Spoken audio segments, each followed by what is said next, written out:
starts, he's got a 6-2 mark, including a win against the Orioles. Last time out against the Birds, however, a bit of a controversy regarding Manny Machado.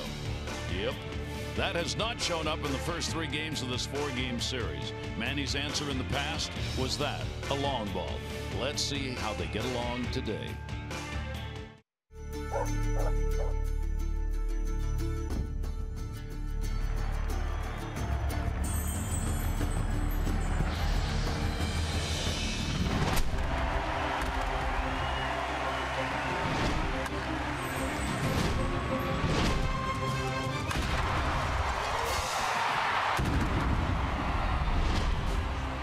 It's the Orioles on MACHADO, and we welcome you to Camden Yards. It is just a beautiful weather day.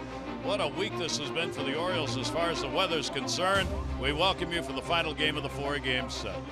Hi, everybody. I'm Gary Thorne, and welcome. For the Orioles, a chance to split if they lose, win if they can take this final game of the series.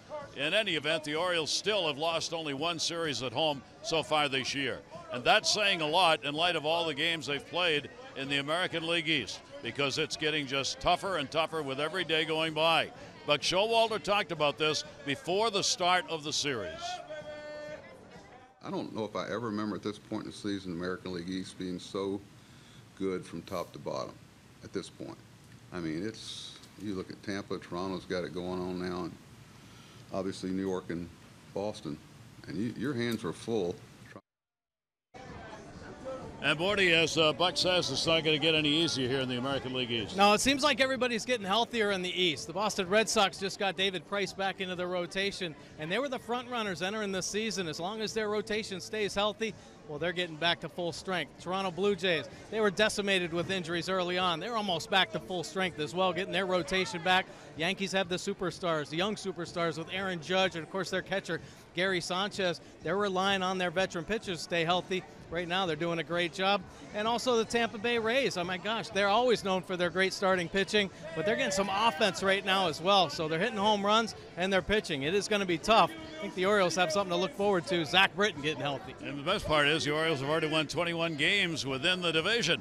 Great Sunday out here as we are outside the MACHADOsports.com Utah Street location. And Rodney, the spokes guard, he's here. He's on hand. You get to see him if you come to the ballpark today, all right? We'll be back with baseball in just a minute.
Orioles baseball on MASN is brought to you by Southwest.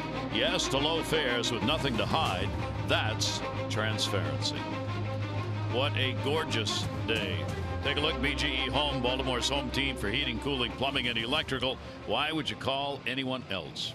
82 degrees. Few high clouds around. The breeze blowing out towards left to start the game. Humidity down. Just a great day for this Sunday game.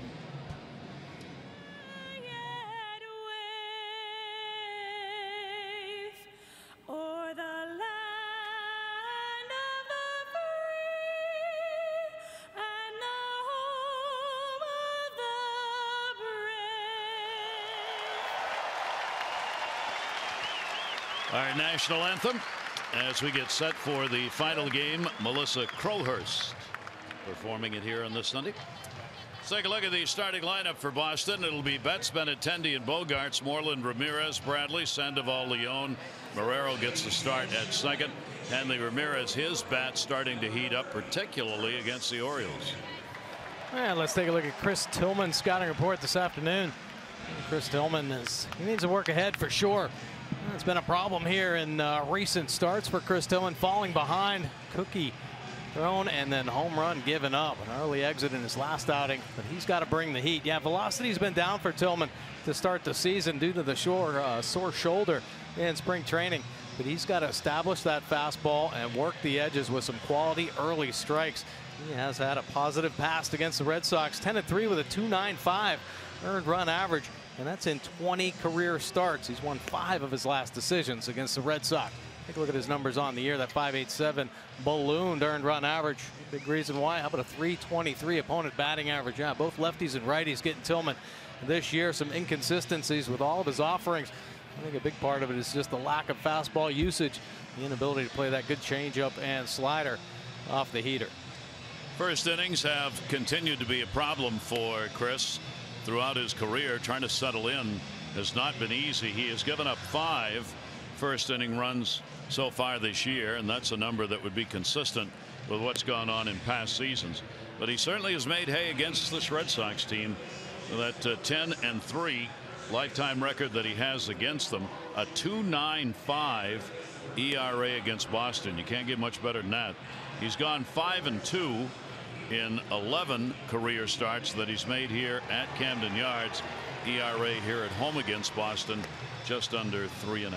Yeah, well, Tillman, you know, he's been inconsistent really all year. The velocity not there with the fastball. Maybe he's still just kind of feeling his way through, but I believe it's been problems with the delivery, just a little inconsistent there. And if you're a tad off, you're gonna have problems with command. And right now Tillman's command of the fastball has been a serious issue for he and the Birds. All right, let's see how he does here against the Red Sox as the Orioles go for yet another series win and try and make it 3-1.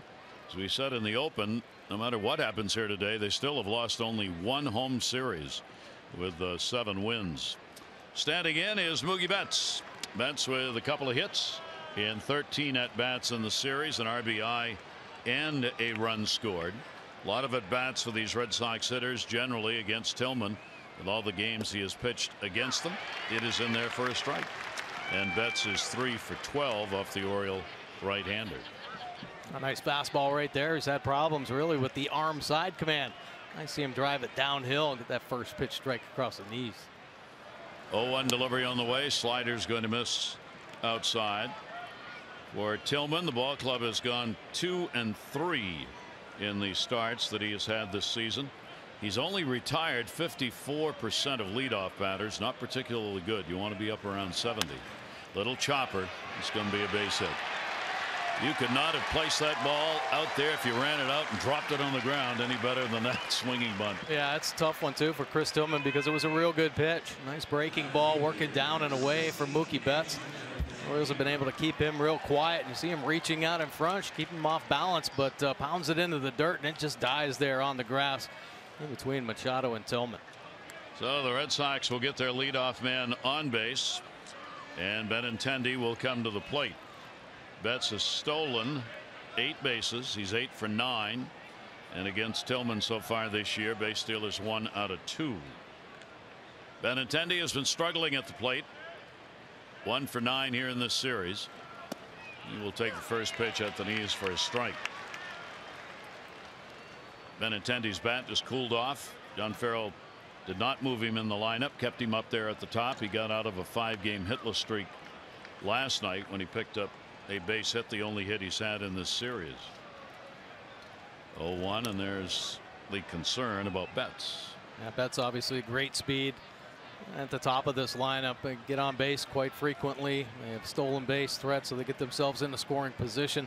Chris Tillman really has to quiet the top of this lineup, keep them off the bases, prevent this team from scoring early. Boston 5th in the American League in stolen bases, and there he goes. And a hit and run on, and that one will be fouled away. So Benintendi given a chance to hit with that infield, everybody moving in it, but couldn't put it in play. Yeah, Orioles catching a break right there because Betts had a pretty good jump. High fastball that Benintendi couldn't put in play. Unfortunately for the Orioles, a foul ball. 0-2, still the count on Benintendi with Bogaerts on deck. First time through the order against Tillman. Teams are hitting .350. Part of that problem in the first inning, evidenced in that average. 0-2, runner not going. Benintendi will take it, and it will be a bit up high and a 1-ball 2-strike count. Corey Blazer has the plate. Jeff Nelson, the crew chief, at first. Laz Diaz at second, and Doug Eddings at third, the umpiring crew in this game. That's kept the lead, but didn't take off the last time. See what he does here in a 1-2. Fakes a go, and the pitch is going to miss a little bit low. 2-ball 2-strike count. A pretty good try right there. Another good breaking ball, bottom of the zone. Looks like he's commanding the fastball pretty good, and a nice little rhythm out there on the mound. It's a matter of coming up with a big put-away pitch or hit it to an infielder. Try to get 2 and help this inning be done with. Very short start against the Yankees last outing. 2 2/3 innings. Trying to get much better than that here in this one. You see another foul ball. Of course, the Red Sox leading the way. Most pitches seen per plate appearance at 4.01. And they gave Bundy a hard time with a lot of foul balls. Doing it again here in the early going for Chris Tillman. If you want to get deep into a ball game, you got to pitch to some early soft contacts against the Red Sox. They are going to make Tillman work today. 2-ball 2-strike count. And Betts jockeying around over there at first base. Buck was talking about that before the game today. Buck Showalter saying we have an inordinate number of foul balls, and have since I've been here, off Oriole bats that extend what not Oriole bats, off opponent bats that extend what the pitchers have to do in a given inning. Nobody's quite sure about the reason for that. Terry, you can't really find an explanation. No, I know it's kind of bizarre, I guess. Some people say it's just the lack of the put-away pitch, you know, something to bury in the dirt, a good split finger. But we've seen those fouled off as well. Yeah. 2-ball 2-strike count, runner not going, and he'll go full 3-2. Generally, you would think that you're going to get those foul balls off fastballs, balls not quite being barreled up that end up being fouled away, or they can come off speed pitches where guys are getting out in front and fouling it one way or the other. So there's such a number of ways in which foul balls happen that trying to define it, you'd really have to go back and break down every at bat and every foul ball in order to figure it out. Oh, I'm sure there'll be a number coming up. Okay, good. Sorry I mentioned it then. Yeah. Yeah, and I'm sure there is out there right now, you know, explaining just why. 3-ball 2-strike count. Betts, pretty good lead. There he goes. Outside, ball 4. So Tillman in trouble early here, 2-on. Take a look at the Orioles defense behind Chris Tillman this afternoon. Mancini, Jones, and Rickard roaming the outfield at Camden Yards. Hardy and Schoop will be up the middle. Machado and Davis once again on the corners. And Francisco Peña will get the start in the day game. Peña working behind the plate in the battery, and here is Bogaerts. Bogaerts just 2 for 20 lifetime off Chris Tillman. Quite a number for somebody who's as good a hitter as Bogaerts is. He's hitting .326 against the Orioles this season. So 2-on, nobody out. Bogaerts will take it for a strike. Not a lot of at-bats with runners in scoring position in this series. There have been a lot of home runs. The Red Sox have picked up 5 hits in 14 at-bats in the series with runners in scoring position. They are third in the league in this department. 0-1, Betts jumping around at second. Pitch will be taken away for a ball. And part of that delivery, I think, was a little rushed by Tillman because Betts had him a little concerned as he started dancing towards third base. Yeah, there are times when Tillman will either speed up and kind of yank the fastball, and other times where he just won't let his arm catch up. And you're seeing the inconsistencies, and when his arm doesn't catch up, that's when it starts to ride up and away. I haven't seen any of those here in the early going, so looking good staying down, but yeah, certainly worked a little too fast. Good pitch. That one on the inside corner at the knees.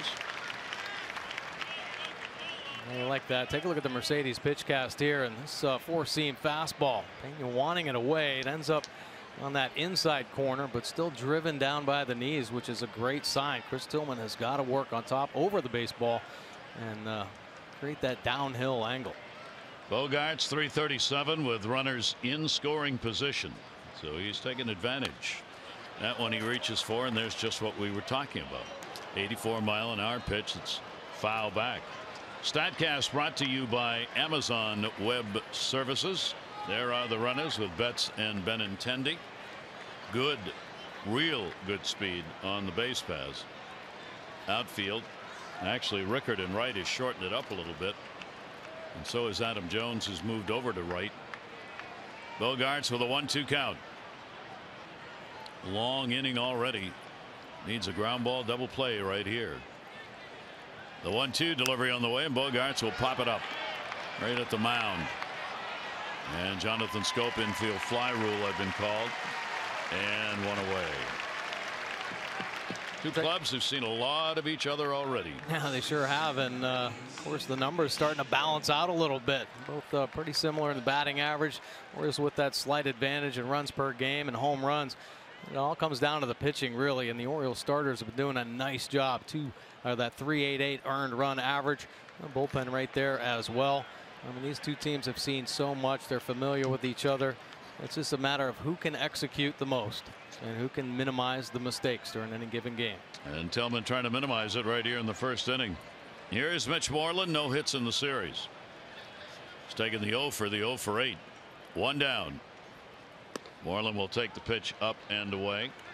He has hit .310 in these situations. We've talked about the number of at-bats a team gets with runners in scoring position. The Red Sox have the 5th most in the American League. The Orioles still struggle, as the Orioles are 13th in opportunities with runners in scoring position. Here's the 1-0 delivery on the way, and that's going to be taken away, and the count goes to 2-0. And the problem continues for the Orioles over the years. This year again, the reason that number is so low, the on-base percentage, is among the bottom 3 in the American League. They just can't seem to find a way to get that number up. You get one more guy on with some of these home runs that he hit, and boy, really adds to the totals. And that has been the goal of Dan Duquette ever since he came aboard, try to increase that on-base percentage. Speed delivery is going to miss up high and away, and Moreland's got a 3-0. All right, you're the manager, folks out there, fans. You give him a green light on this pitch? Well, I would. Yeah, well, there you go. You know, I mean, right now you've got a starting pitcher that's showing some inconsistencies. So right now he's just trying to throw a strike.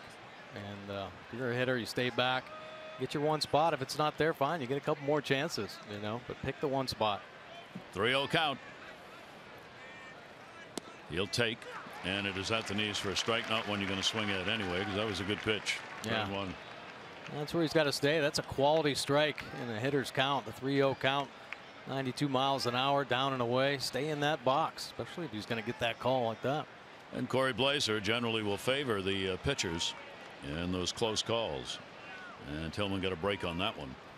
Here's the 3-1 pitch on the way, and that's not there. And they're loaded, and that's the second walk of the inning. Tillman's thrown 20 pitches and gotten one out.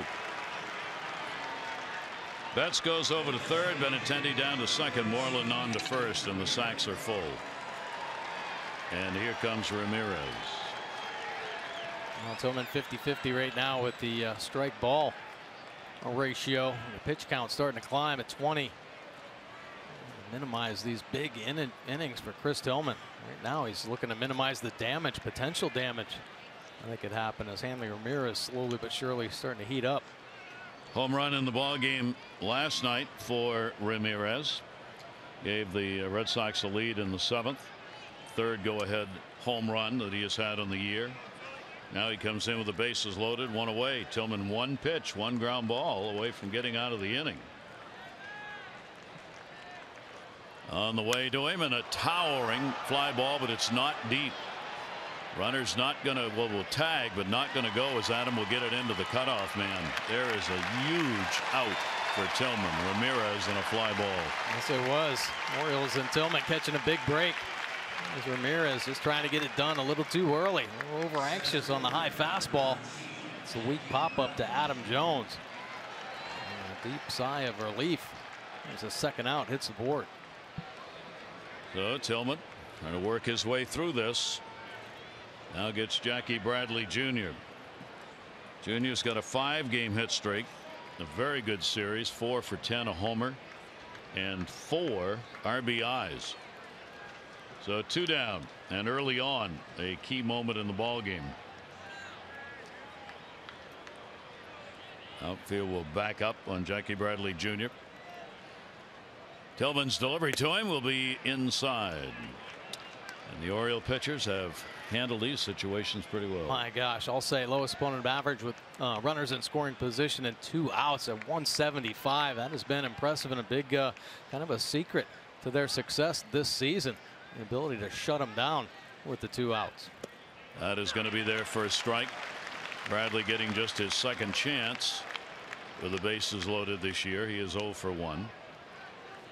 Tillman against Bradley. Bradley's gone 5 for 14 with a home run. Well, what a big start right here. 1 ball, 1 strike count. And that's going to be a base hit into right field. Betts will score. Benintendi's being waved home. Throw will come into the cutoff man. They got a chance at third base. Run has already crossed, and the tag out will be put on there. So Moreland gets caught and immediately puts his hands on his chest going, my bad. That's an out you don't want to record. But Bradley comes through with the base hit and 2 RBIs as Betts and Benintendi score. I think Moreland thought the throw was going to come to the plate. Rickard instead did a little crow hop, found the cutoff man, who was Hardy, over to Manny Machado, and Machado puts the tag on. But the Red Sox get the early lead against Tillman as they are up 2-0. We'll look at the Orioles lineup when we come back.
By a score of 2-0.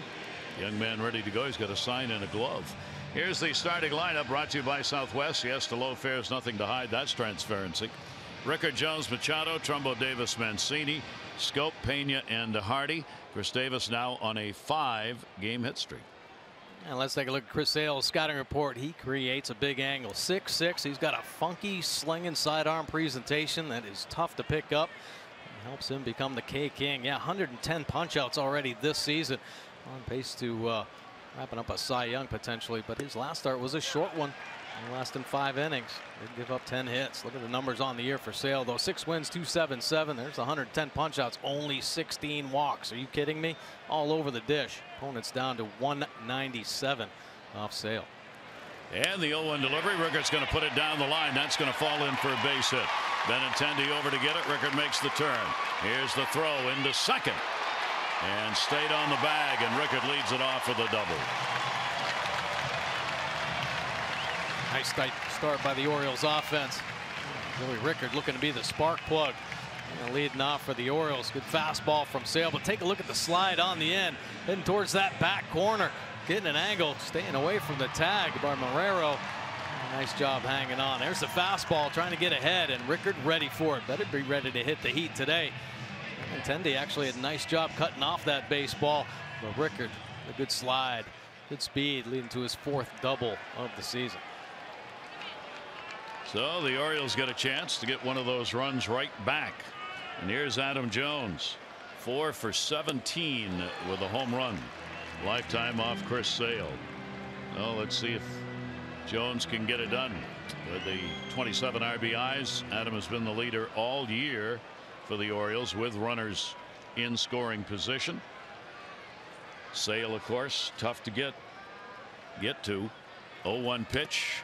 Nasty breaking ball that he just fights off for the 2nd strike. Yeah, that is ridiculous from that arm angle, just sweeping across the plate. Starts off in the left-hander's batter's box and works down and in, almost catching the back foot of Adam Jones. And really something that a lot of people don't know about Sale. We hear about that power fastball. He can rush it up to 98, but he's a 3-pitch pitcher. He will use his slider and change almost as much as a fastball.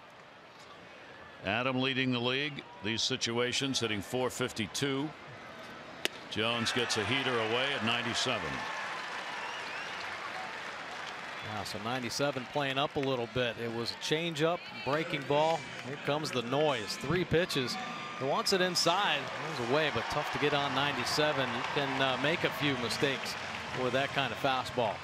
Machado coming up, and Sale called out LEÓN, his catcher, with a runner on at second base in Rickert. The Orioles yet another left-hander. They face the 2nd most left-handed starters in the American League. They've gone 11-9. That's the 7th best win percentage against lefties. Here at home, though, they are 6-3 against left-handed starters this year. 1 down, 1 on, and Machado will take the pitch around the feet. Manny's gone 4 for 12 with a home run. Lifetime off Sale.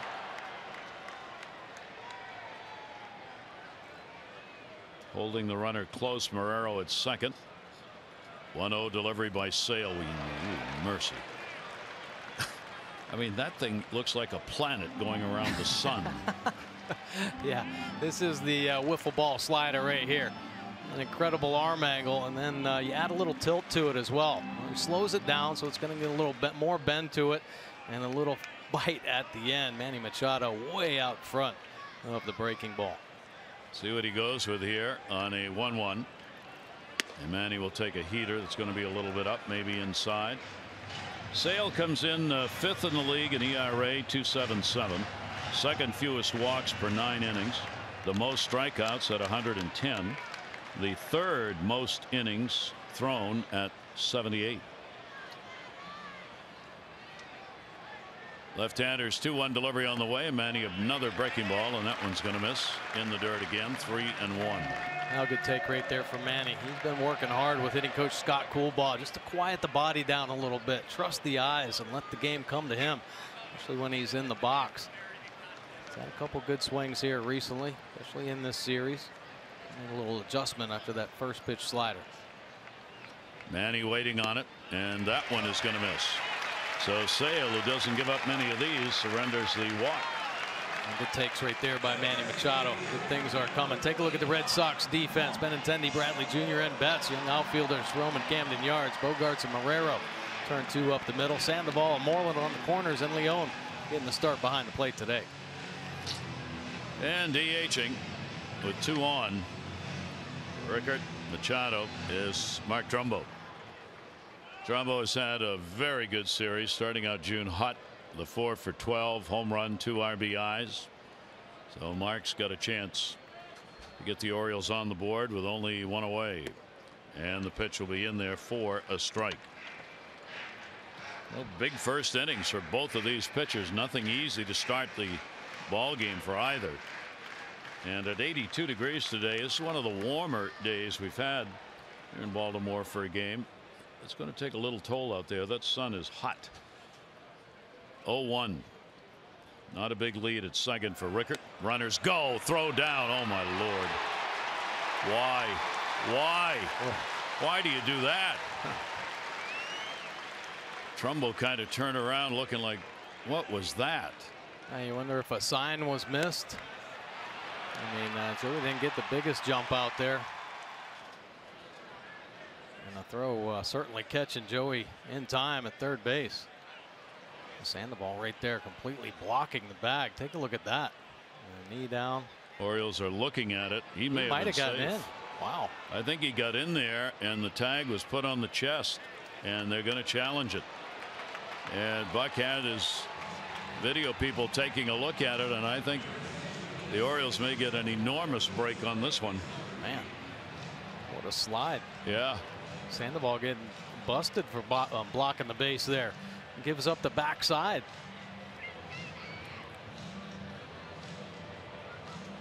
See the hands on the bag, and the glove has yet to touch Joey Rickert. I think that's going to be overturned. Wow, nice athletic adjustment there by Joey Rickert. Crew chief Jeff Nelson coming in from first base, and Doug Eddings who made the call there on the headsets. You got LEÓN with a great arm. He's thrown out 8 out of 16. Trumbo may get a real big chance depending on what happens here with the manager challenge.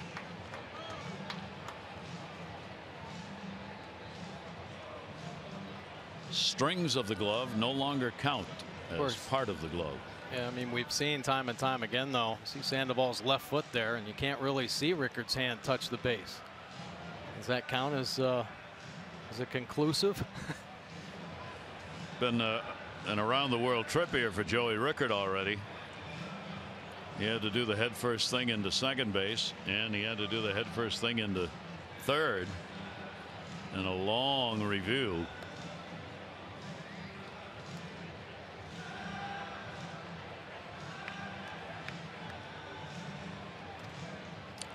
Looks safe, and he is. Big break right there for the Orioles. Still don't know if it was a stolen base or maybe a play put on. And take a look, Rickert. What an inning he's having. Sliding into the bases, catching the back corner, avoiding some tags here. Marrero there, and Sandoval blocking the base. But Rickert sees an opening and gets that right hand in. What a slide by Joey. So 2 stolen bases, a double steal for Rickert and Machado. And now Trumbo's got 2 in scoring position, so a base hit here, tie the ball game up. Mark, 309 in these situations. Sale goes to the heater, and a 1-ball 2-strike count on Mark Trumbo. Orioles now 9 for 13 in challenges this season. Yes. So Mark looking to get this knotted up in the first. Breaking ball. Oh, took that right out of LEÓN's glove. Backdoor slider. Got the foot down and had to wait about a full second in his mind to slap that slider into foul territory. Keep this AB going. Sale has given up only 1 run in the last 18 innings that he has pitched against the Orioles. 1 ball 2-strike count. He gave up on May 2, a couple of runs, 3 hits, and 8 overall. Fastball is going to miss up high, and a 2-ball 2-strike count. So the Orioles putting the heat on Chris Sale here early in the ball game. Amazing first inning for both teams. Feel like it's in the 8th. Here's the 2-2 pitch on the way, and there's that heater again away at 97.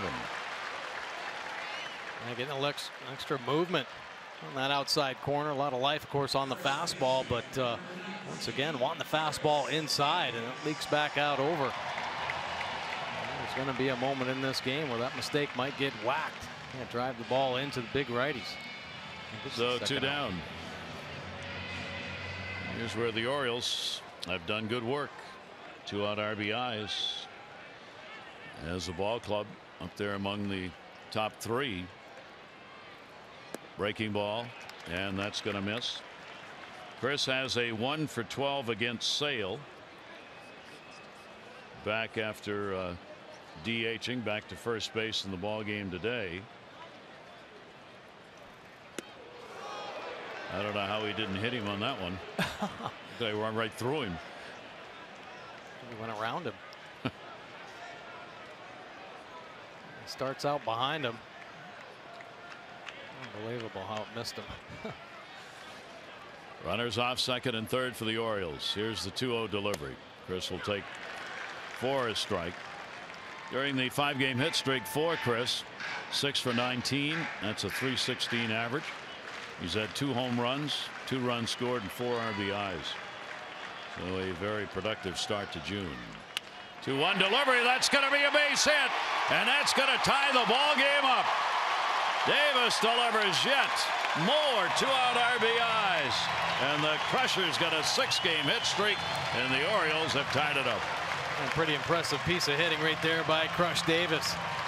Falls behind and just battling through, staying tall, made an adjustment with cool ball with his stance a little bit, quieting the lower half down, and it is just a fight now, and he fights him off, finding some outfield grass down that left field line, and a couple runners on base. Of course, Rickard being safe at third base. Manny Machado in behind him. Keep this inning going.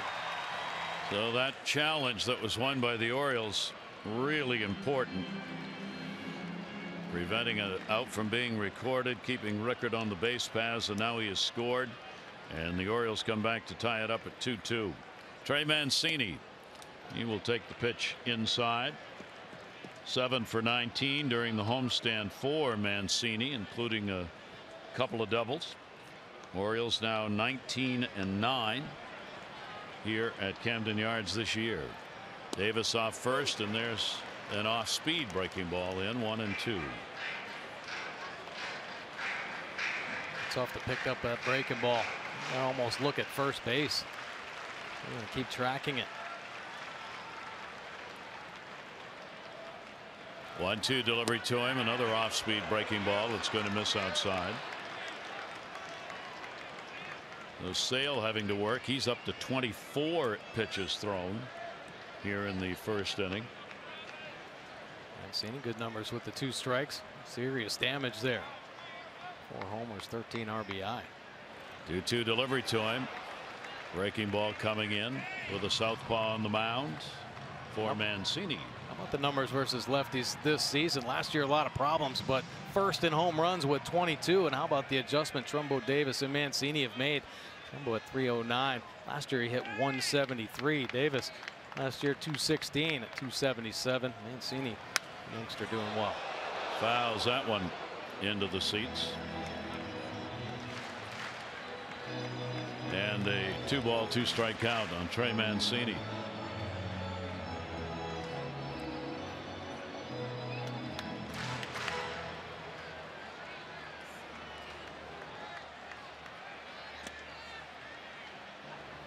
Two delivery on the way, and Sale's going to take it full. 3 balls and 2 strikes. So the Orioles really working Chris Sale, coming off that performance when he went back to Chicago, giving up the 6 runs, 5 earned on 10 hits in just 5 innings. 3-2 delivery on the way, and off speed he tried to hold back on, over near the line. Betts will take a bounce. He'll give it back to the crowd, and Mancini will come back to the plate, and Davis will head back over to first. Now Orioles giving Sale some of their own medicine. A lot of foul balls here. Extended bats. Keep that pitch count going up. Sale already up to 28 pitches in the first inning. Count at 3-2. Good job by Mancini battling here. Chris Davis with the 2 RBIs up to 24. He's running. Ground ball to third. Big hop Sandoval to second. Nobody there.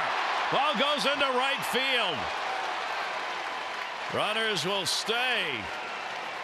Sandoval went to second base to try and get the force out. But Marrero, who doesn't play second much, and Sandoval, who hasn't played third hardly at all, never got together on this. A little communication, but too late. As Chris Davis was moving, Marrero points to first base saying, hey, you got to chuck it over there. He's on the move, man. Get the out at first. And it was a breakdown. The Orioles certainly have to try to take advantage of this. If nothing else, though, keep Sale on the bump just a little bit longer. Visit from the pitching coach to calm the nerves a little bit, settle this Red Sox infield down, and get Sale back to throwing strikes. But Marrero's had only a couple of starts at second base. Sandoval came off the DL Wednesday. They don't like his defense at third. He's one of the worst fielding third basemen in the game. They know that, but they're trying to get his bat in the lineup and trying to keep Ramirez's bat in the lineup as a DH. So Sandoval's playing some third. And that's what's going to happen when you get guys out there you'd really rather not have. Yeah, absolutely. Absolutely. A hard time moving some of these contracts that they picked up a few years ago. Here is Jonathan Schoop, 2 on, 2 down. Schoop drills it. That's going to be fair. Yes, it'll take a bounce off the wall. Chris Davis will score into second with an RBI double as Jonathan Schoop. And the Orioles have a 3-2 lead, and he rocketed that one into the left field corner. Jonathan Schoop having a great year. 16th double of the season. One of the tops in the American League. Take a look at the high fastball, and he stays over the top of it and just hammers it down the left field line. And that's how you take advantage of miscues, extra opportunities. The Orioles way right here. 28 RBIs for Jonathan Schoop. Jonathan is now tied for the team lead with Mark Trumbo. And the Orioles still have 2 in scoring position as they are bringing the hammer on against Sale here in the first. Peña is going to be the 8th batter to face him. Francisco Peña getting a chance behind the plate today. And he will take the pitch up high for a ball. Peña called up, of course, while Wellington Castillo remains on the DL. He's had just 7 at bats, but has 4 hits, 2 home runs, and 2 RBIs. Oh, yeah. Mother's Day special out in Kansas City. Slug 2. He's feeling good at the plate. Here's the 1-1 delivery on the way, and a breaking ball. It's going to miss outside. The Red Sox already were in the first inning. You know, John Farrell, Carl Willis, pitching coach, are over there going, oh my, what are we going to do with this bullpen today? Is Sale's going to need help. Swing and a miss, and a 2-ball 2-strike count. So the Orioles 3 runs in, 2 RBIs by Davis, 1 by Schoop. Runners at second and third. Mancini, by the way, reached on a fielder's choice on that throw to second base. There was no error charged on that. That's going to be inside. So another full count. 3-2 on Peña with Hardy on deck. Remember, Sale comes in with a 2.77 ERA, and the Orioles already have 3. And Sale will step off. 28-year-old lefty having one of his tougher innings of the year. 3-2 pitch on the way, and just missed and fouled it back. Oh, change up right there up in the zone. And Peña able to get a piece of the bat on. Yeah, continue to make Sale work. 36 pitches. It's going to be the 7th pitch of this at bat to Peña with that full count. And he fouls another one off. Great job by Peña. When you're up there 3-2 with Sale throwing 97 and then that 82-mile-an-hour off-speed curveball, you really have to keep your balance. Yeah, it gets broken for sure. Third time on a 3-2 delivery, and Peña, there it is right there. out in front of it, almost turns it directly around. Yeah, speed him up, slow him down, speed him up, slow him down. The key obviously staying short. The Orioles have been able to do that here in this inning, battling the 2 strikes and then shorter swings to put the ball in play. Made some problems for Sale. Peña last year 14 games with the Orioles, home run, 3 RBIs. 3-2 delivery to him, and that's the pitch that he has used to strike out the side, believe it or not. But Chris Davis, 6-game hit streak, 2 RBI base hit. Jonathan Schoop, RBI single, and the Orioles lead it by 1.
Inning that was. If we only could have heard Fred Manfred call it, everything would have been absolutely perfect.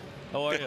Hey Gary, how you doing? I'm doing well. Gordy, how are you? Awesome, man. Real good. 25 years Orioles broadcast booth, almost 50 years in the broadcast business. Makes me sound old, doesn't it? It makes you think about it, doesn't it? Yeah, yes, it does. Hey, and, your numbers are getting there. Oh, believe me. And I guess officially, this is unofficially the kind of last day. Yeah, heading down to Tampa to be with the grandkids and be Poppy to my grandson and granddaughter, and gonna miss Orioles baseball, missing the camaraderie with you guys. It's a feeling that I didn't think I would have that has overwhelmed me so much today, but it's tough. Yeah. Well, I think, Fred, I mean, people at work understand when they're in a job for a long time, but in this kind of a job, you are consumed by it. Yes. Every year, every season, and it becomes such an integral part of your life. Yeah, you live and die with the ball club you're with. Maybe not rooting for them, or on the air, but you want to. You make friends with people. You make friends with the ball players. You want to see them do well, and especially being a hometown guy, I want the Orioles to win. I wanted to do a World Series game. Haven't had the opportunity to do that. Oh, we'll bring it back when they get there, though. I would love that. Oh my goodness. I'll put it on your credit card to fly. Right up here. Chris Tillman working here as Pablo Sandoval stands in, and the pitch will be up high. I was telling Joe on the radio, I got here extra early today too. I think there's a special feeling in a ballpark on a Sunday morning. When you get here, it's pristine, quiet, beautiful, especially here at Oriole Park. And as I sat there, I had so many thoughts going through my mind about past games. My first game here as the Orioles hosted the Texas Rangers many years ago. And, you know, they all flash before your eyes. And I'm sure you went through that boarding when you retired from the game as a player. You probably had the highlights of your career all go by in an instant. Yeah, for sure. But I think you had a lot more than I did. Well, covering. I'm older than you are. A lot of heroes here. And you worked with a lot of incredible broadcasters. Well, yeah, you know, I grew up in Baltimore listening to the iconic voice of sports in Baltimore, Chuck Thompson. Chuck was the guy that brought you the Colts. He brought you the Orioles. Yep. And I tell the story growing up in East Baltimore, especially on a late September, early October day before air conditioning engulfed everything. Sandoval's going to put one in the gap. Adam Jones will get over to try and cut it off. It'll roll to the wall. Sandoval on his way to second base. And early in this game, it looks like these teams came ready to hit. Sandoval's on with a double. Go ahead. Well, everyone had their windows open because you didn't have air conditioning. We couldn't afford it as kids. And when the Colts would kick off at 2 o'clock in the afternoon at Memorial Stadium, you could hear Chuck's voice, that mellifluous voice, echoing throughout the alleyways and the cars at stoplights. And I said, one of these days I would love to meet Chuck Thompson, maybe be a broadcaster like Chuck Thompson. And I had the thrill when John Miller would go to do ESPN Sunday Night Baseball. Chuck would come in, and it was just wonderful getting a chance to hear his stories and get to know him as a human being and not just a voice on the radio. Now, where'd you get the bug to come into this business? Well, from Chuck Thompson, quite frankly. Yeah. Because, as I said, he was the voice. He was the guy that everybody in Baltimore listened to for so many years. I'll let you do your play-by-play, John. Oh, don't worry about it.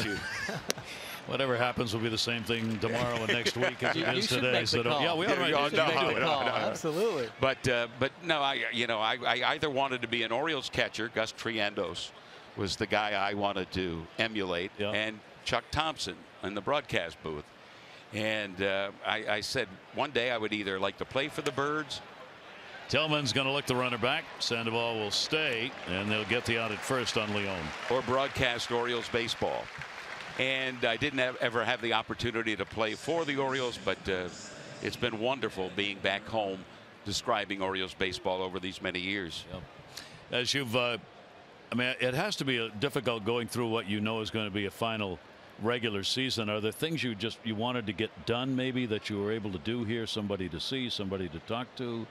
Well, I tried to make my way around. And one thing I do want to say, and I think you guys will both agree, there are a lot of unsung people here. Your crew, especially on radio. Timmy Jones, we tease him all the time, but he does such a great job, as you know, Bordy.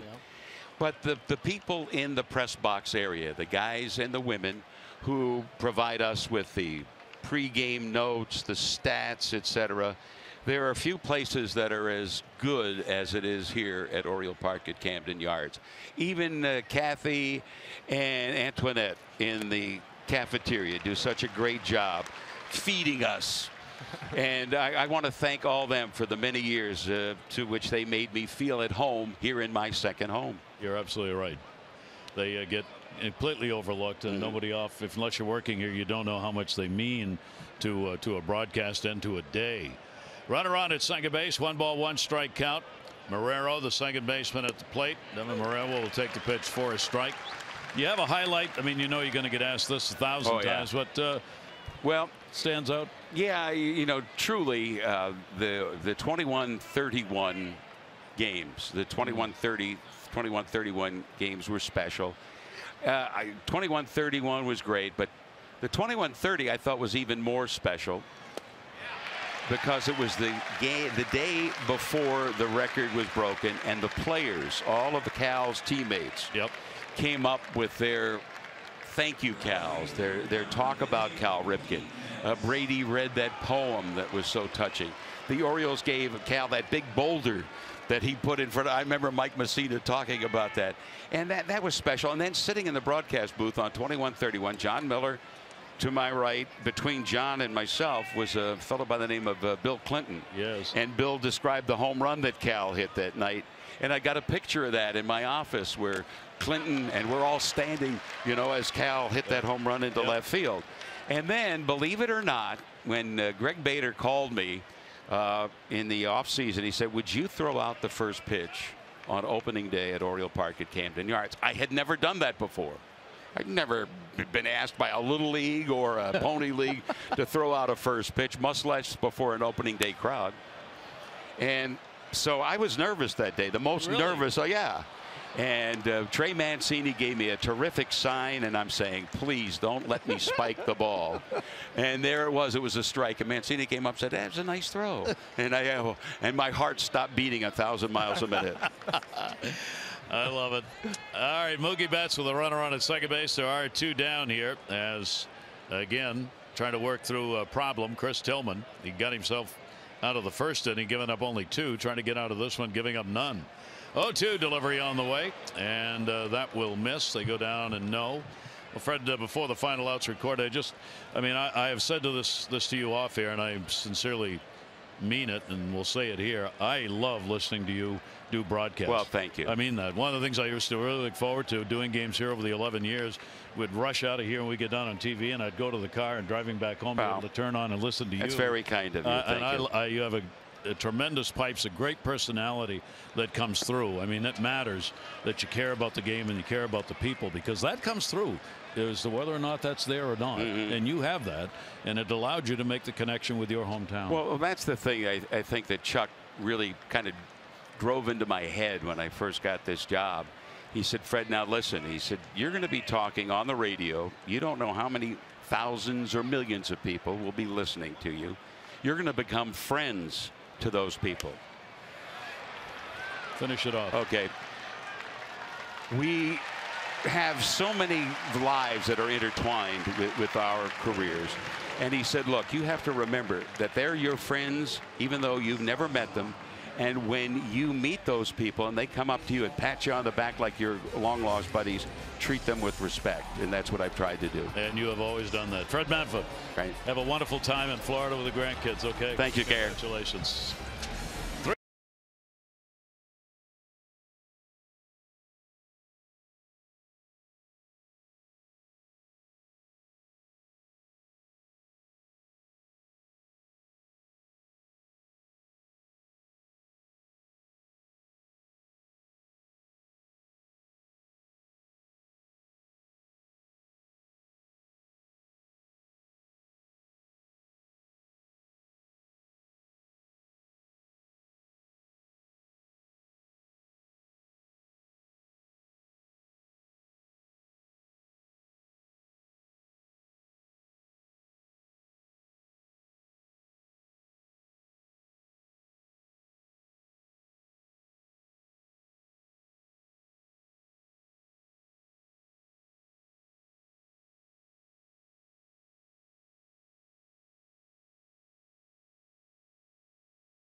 Day here at the ballpark. Chris Davis, Darren O'Day met with members of the military and their families from the Maryland Army National Guard. They've got a private suite they're enjoying here, and we thank them for all of their services. The Orioles provide a $3 discount off all tickets for active duty personnel as well, so keep that in mind when you like to come to the ballpark. So an offensive game here. That'll be Sandoval handling it at third base. Makes the throw, and Hardy is retired. One down, second inning. Orioles up by a score of 3-2. Orioles picking up the 3 runs on 3 hits in the first inning. Sale, prior to that first inning, had given up in the previous 11 starts 1 first inning hit. Wow. And the Orioles got 3 runs on 3 hits off him in the first inning. Hey, Orioles had a plan, stuck with it through that first inning. Strike on the outside corner. Joey Rickert started it out with a double. One of the big plays of the game, a manager's challenge. Rickert called out at third base when the Orioles had 2 on going for a double steal. Buck challenged it, and the call was overturned, and that set the stage for Davis, who would drive both Rickert and Machado in with a base hit. 1-1 delivery by Chris Sale. That turnover pitch that's away to the right-handers. You can see why right-handers have hit only 197 against Sale. The left-hander's 200. His overall 197 opponent average is 3rd lowest in the league. And reaching to protect. Yeah, I don't know how any lefty gets a hit off Sale, and the way he mixes up his pitches to right-handers keeps him off balance. But we talk about a plan. The Orioles letting the ball travel, not getting too jumpy on the changeup, and a couple good fastballs. 1-2 in the air, down the line and right. Shielding his eyes and making the catch is Betts. And it is a day with some glare out there. Maryland Lottery contestant of the game, Alyssa Schrei from Cumberland. 500 for being selected, 500 more for every Orioles home run hit today. Play Home Run Rich's scratch offs win up to 50,000. Or enter non-winning tickets for a chance to be the contestant of the game. Go to mdlottery.com/homerun. Good luck, Alyssa. Adam Jones coming up, strikeout victim his first time up. Orioles batting here in the second inning. Sale's pitch inside. Now Sale went through the month of May and did not have a loss, but his ERA for the month was up at 4.24. In April it was 1.19. And the OPS, on base plus slugging percentage against him, jumped over 200 points in May from what it was in April. Yeah, he's going to have up and downs, that's for sure. And sometimes the fastball might not have that extra life. See a good change up right there. And we've seen some inconsistencies here in the early going, just about location with the fastball. So even though you throw 97, 98 miles an hour, if you're not hitting your spots, it's going to get hit. Got a 2-ball 1-strike count here on Adam. Sale's delivery, foul territory, and that's going to end up in the seats. Take a look at our Coons.com League leaderboard, brought to you by Coons.com. Over 2 million vehicles sold and counting. That lowest earned run average versus the American League East. Chris Sale leading away with that 1.89, but there's Wade Miley, Dylan Bundy right behind him. So stepping it up within the division for sure. Severino of the Yankees is going to be pitching in the Yankees ball game today against Toronto. Severino and Stroman are the scheduled starters, and they are already involved in that game in Toronto. Tampa Bay is going to be in Seattle again tonight. Ariel Miranda will make the start for Tampa Bay. Erasmo Ramirez will be going for Seattle. 2 balls, 2 strikes, 2 down. Adam with Manny Machado waiting on deck. Adam will put that one down the line in right field, again headed to the seats. So the standings on this first Sunday in June. They have tightened up in the American League East, and now Toronto's in last place. New York's got a 3-game lead over Boston, 3.5 over the O's, 5.5 over Tampa Bay, and 6.5 over Toronto. They flip-flop on the bottom, and the Orioles flip-flop with the Red Sox as a result of yesterday's game. Houston's the first team to reach 40 wins. They've got the biggest division lead at 12.5. Houston's got the best home record, 20-10, the best road record, 20-6. Yikes. A juggernaut right now, right? That Houston team. Just rolling. 2-2 delivery on the way to Adam. Little soft swing. He'll end up back in the seats. Yeah. Great at bat going by Adam Jones, and he has seen everything in the book. Nothing maybe but an up and in fastball. He's had to foul a high fastball up and away. Nasty change up down and away. A couple nasty breaking balls. That at bat still goes, and look at the pitch count, 53 and 54 for Chris Sale. 2-2 delivery, and he fights off yet another one. I mean, Sale is halfway to the number of pitches he throws in a ball game. Yeah. And we're in the second inning. He's recorded 5 outs. 2 balls and 2 strikes. Well, this one looking like a grinder. Finish up this 4-game set. 2-2 delivery, and that's the one he's striking the Orioles out on. That tailing pitch away. Sets the side down in order. Orioles still lead it by 1.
Tillman's vying for his 6th All-Star appearance. Of course, Gold Glove center fielder has been on display this year. His defense has been as good as we have seen in his career, and offensively, of course, Mr. Consistent for this team. The captain has been stepping up big time for this Oriole club in 2017, and no reason why he should not be a center fielder in the All-Star game. 5-time All-Star player, multiple Gold Gloves out in center field, community hero for the Orioles, and a great baseball ambassador for sure. So he had the best center field first half of the season. So a 3-2 ball game. That'll bring up Benintendi. He drew a walk and scored his first time up. Benintendi, Bogaerts, Moreland. Tillman with 2 walks, 1 strikeout, and the breaking ball will miss. See if either of these pitchers, starters, can settle down and maybe have a quick inning. Try and keep these pitch counts within reason. Towering fly ball into that high sky. It's carrying way back. Way back. Hey, goodbye home run. All the way to the flag court. He got that up in the air and it just kept on going. And the ball game is tied on Benintendi's homer. Starting to heat up here at the Camden Yards. 6th home run of the year for Benintendi. Serious elevation. It just carried out. Look, it was going to be a pop-up off the bat. That trajectory, but he got underneath it. Some serious distance as well. That ball looked like it was straight up. First home run he's had against the Orioles this year. Benintendi's 2nd career home run in this ballpark. So we are tied. Chris Tillman gives up his 4th homer. 2 have been hit by righties, 2 by lefties. Bogaerts popped out his first time up. Tillman's delivery to him will be up and in. Bogaerts, a couple of hits, 12 at bats in this series, but a big .326 on the year against the Orioles. Here's the 2-0 delivery by Tillman, and a check swing foul. Well, that would have been nice. Get a little check swing comebacker. On a good fastball away. Good heaters on the outside corner. Chris Tillman. It's safe to say right now this is not a starter's day by the hitters. That's going to go into left field for a base hit. Now Bogaerts is on with a single here in the 3rd inning and still nobody out. The Orioles are going to open up a 2-game interleague series on Tuesday with the Pirates here at Camden Yards. The game times both nights 7:05. Tickets start as low as $15. Still available. Get yours, Orioles.com or 888-848-BIRD. Orioles got a busy week with the Pirates coming in for 2. Thursday was supposed to be an off day, but they're going to go to Washington, play the 1 game there, the makeup game, and then they will head out to New York for 3 and Chicago for 4. Mitch Moreland. Moreland drew a walk his first time up. One of the big plays in the game. He got caught in a rundown. Ground ball down to first. Davis going to go for 2 this way. There's one. Relay not in time. Gets away but stays in foul territory on the playing surface. Nice try by the crusher over at first base. A little angle on the baseball. Was coming in hot. He's holding Bogaerts on at first. So gets the angle, creates the lane, gets it to J.J. Hardy. Plenty quick enough. Moreland getting out of the box from the left side. Beat that one out. That'll bring Ramirez up. He flied to center field his first time up. So Ramirez becoming the always the power threat, but looking more and more like maybe he's getting that swing back. Speaking of coming back, saw the Red Sox second baseman this morning, and it looks like the plan is now for Pedroia to be back on Friday against the Yankees. Petey said this morning that his hand feels a lot better, and he took some batting practice in the indoor cage today. So the Red Sox should have him back on the field on Friday. 1-0 count, 1 down. Tillman's delivery, and that's high in the air. Rickard and Jones both over there. Adam wants it, and Adam will put it away. Runner tags, but not going to go. Take a look at Chris Tillman. His pitches, the opponent batting average. Changeup has been his best pitch. Has been a nice one for him. Developed it really well last couple of years. A four-seam change. The slider's been okay at 241, but the fastball's been getting hit. Lack of velocity maybe has something to do with it. I think more so location. 432, and the curveball has been inconsistent as well. 500 batting average. Of course, his numbers all year long a little bit skewed. He is yet to settle in. Both lefties and righties hitting him well above his career average. He's got two down here. Runner on at first base in the off-speed breaking ball. Bradley a 2-out RBI single, which extended his hit streak to 6 games.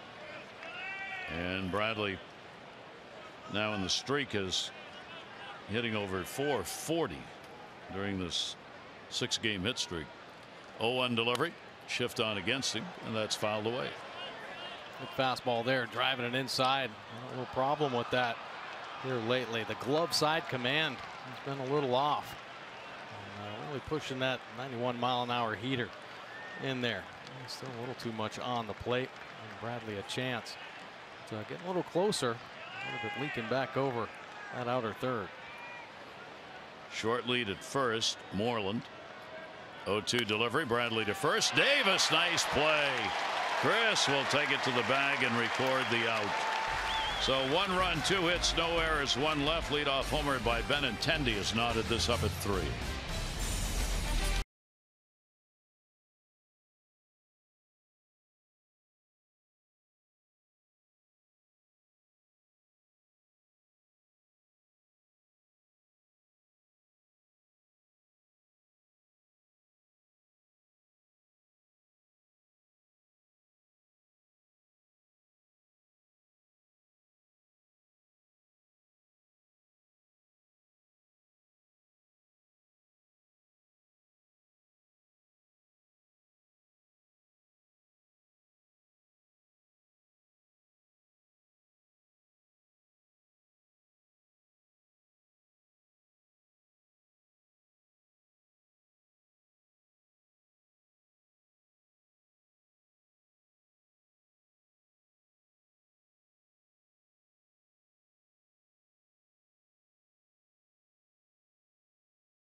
Baseball break brought to you by T-Mobile.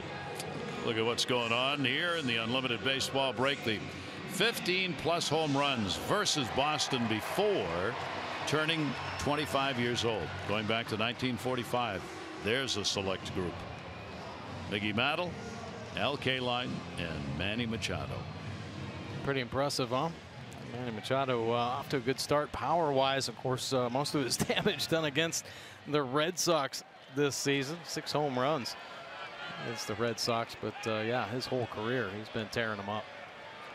He has 1 home run against Sale, and he'll foul that one, cued it off the end of the bat, and here it is. Yeah, back on May 2nd, it was a big ball. Of course, this was in the middle of all the back and forth between the Orioles. Of course, Manny Machado, Sale, John Farrell, everybody was kind of getting into it.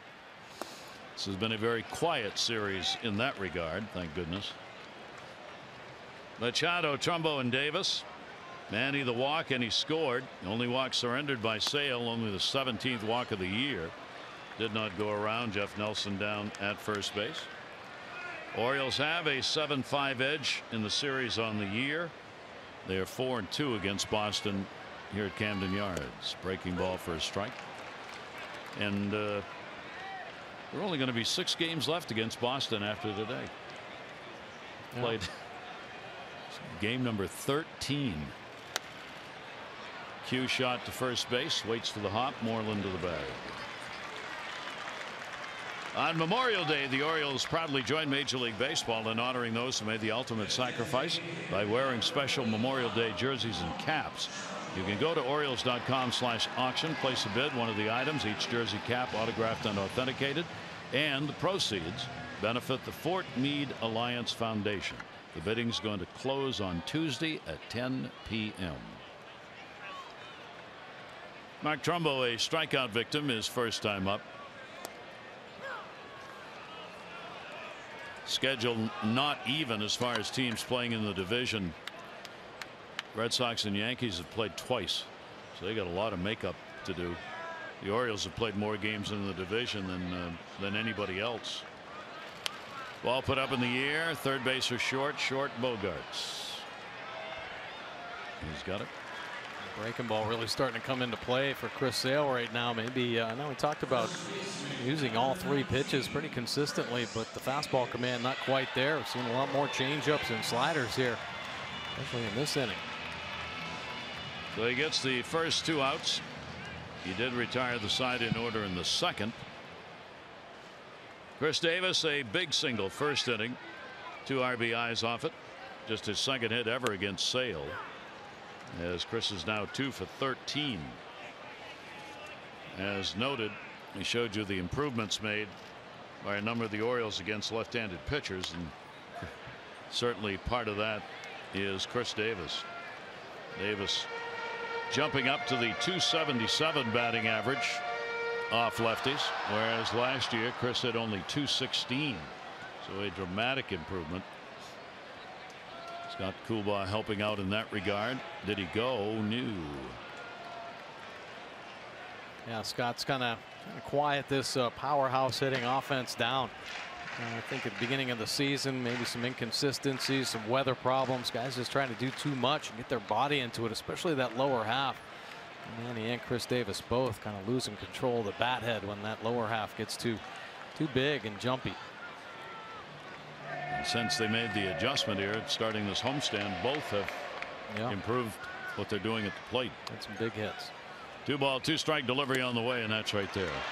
So 5 strikeouts for Sale. He retires the side in order. That's 7 in a row set down with the left-hander.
Manfred in with us in the second inning, and between innings here, recognized on the scoreboard, broadcasting a final game here, and the Orioles in the dugout and on the field tipping their caps and applauding for Fred, and the fans on their feet doing so as well. That's great salute and most deserved. Yeah, it sure is. You know, as well as Fred Manfred does. Baseball season is a long season. You get on the buses with the team, you get on the planes with the team, you become a part of it. And he is very well respected, obviously, in his profession, but more as like a teammate of the Orioles for sure. Yep. Working on the radio side today with Joe Angel. And a good ball game This one tied up at 3 as bats quiet down a little bit. Here's Sandoval. He delivered a double his first time up, and he will take the pitch for a strike. Sandoval working his way back into game condition at this point. All the time spent on the DL. 0-1 delivery, and that's going to miss down low for a ball.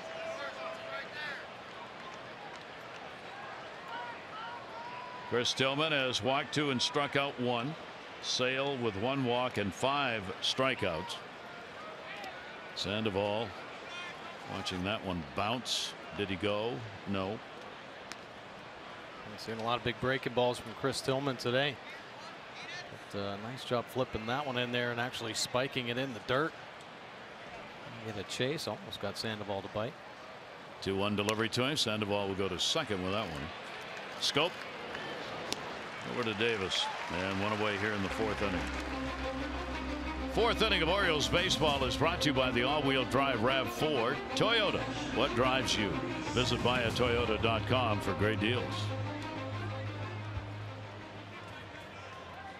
That'll bring up Sandy León. León, the catcher.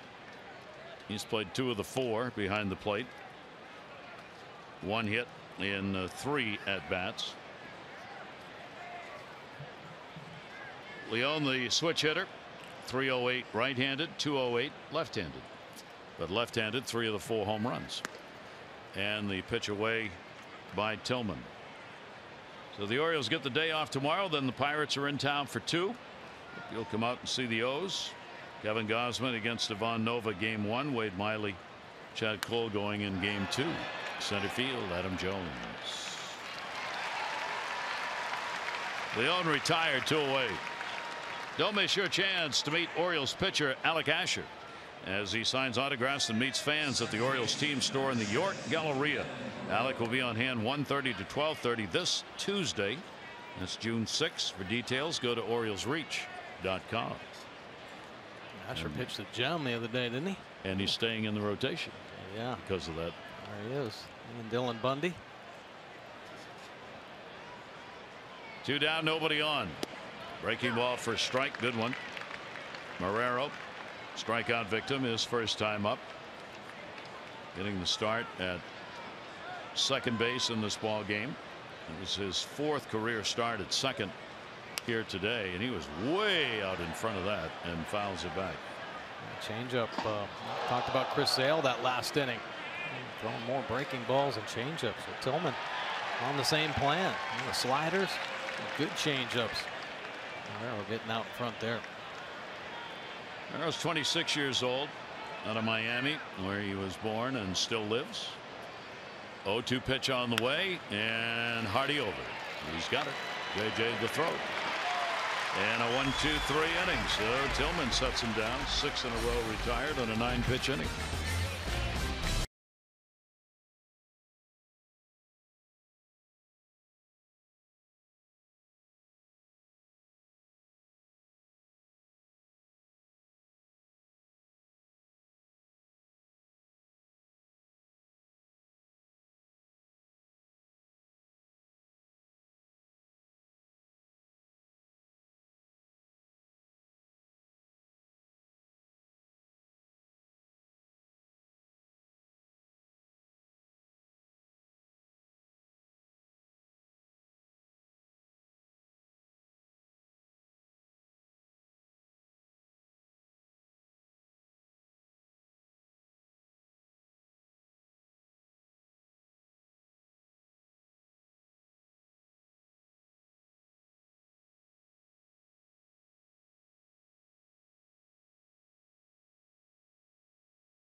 How about this from 538? not only have the O's boasted the best relief corps in baseball over the past 6 seasons, according to WAR numbers, wins above replacement, almost every member of Baltimore's bullpen beat his own projections from 2012 to 2016. And as a result of that, the conclusion was from 2010, when Buck took over mid-season, to now, the Orioles have an average nearly 6 extra game wins per season over expectations, moving Buck up on the list, 8th place among overachieving managers. I'm not sure about that part. Since the expansion era in 1961, all part of the new stats and numbers. And Buck, you're an overachiever. You're an overachiever, right? Maybe just underestimating Buck. Yes. And a dive, and no, trapped. Betts is saying no, I caught it. The second base umpire, Lives Diaz, saying no, you didn't. John Farrell says, hang on, I want to look at the replays on this. And he didn't take him long. He immediately challenges as to whether or not the ball was caught. So Diaz, the second base umpire, and the crew chief, Jeff Nelson, will get on the horn. Yeah, most times if a player is adamant about the catch, touching a base, I'm typically pretty right. They have a good feel out there. A nice play by Betts. Looked like he did get his glove underneath the ball, prevent it from touching the grass. So it's hard to see in full speed.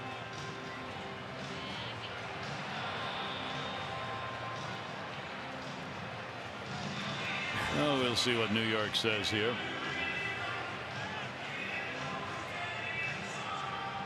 Chris Sale needs this out for sure. The Orioles have had him on the ropes, even though he settled in a little bit that last inning.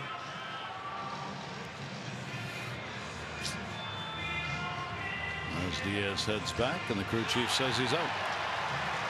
So Mancini on the fly ball to right field.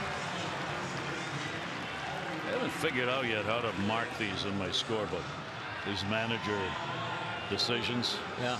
You got to put the out in there, put the F9 or whatever you do, fly ball to right, but then you want to mark it somehow. I put one star if it was a challenge that was held up, and 2 if it was a challenge denied. I like Does that work? I like that. Will that works work? for you? Yeah, I don't know. I don't really put anything in there. your book and mine look completely different.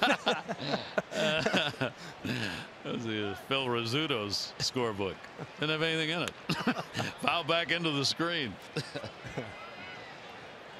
Jonathan Schoop, a base hit and an RBI.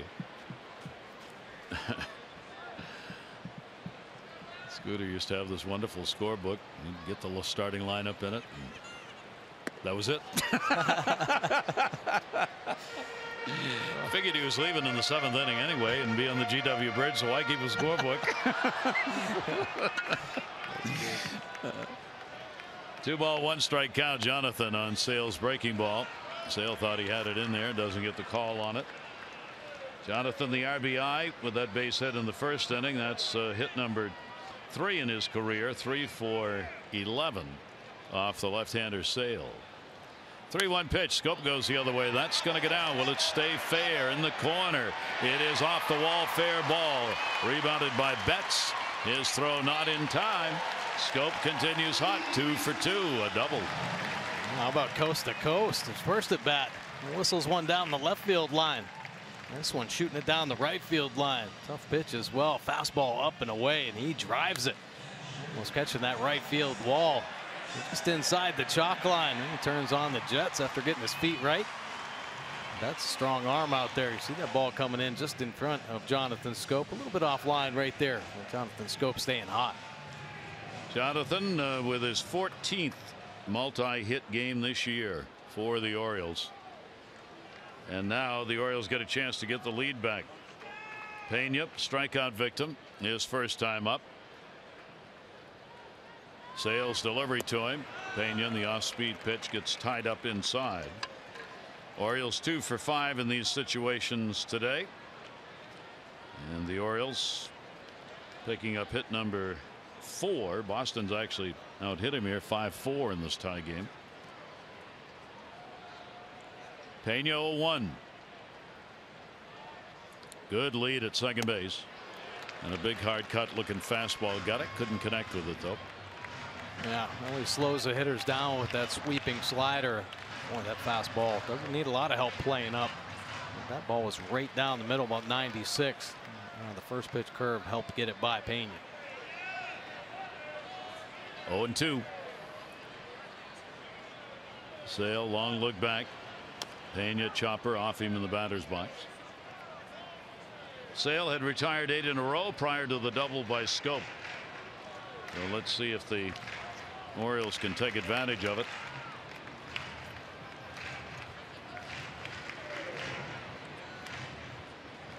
Sale's been able to cut back on the number of pitches thrown through the last 2 innings. It was costly, especially the costly first inning, and some in the second. Put him in a spot where he really needs to have some very quick innings, and he's not going to get one here. 0-2 count.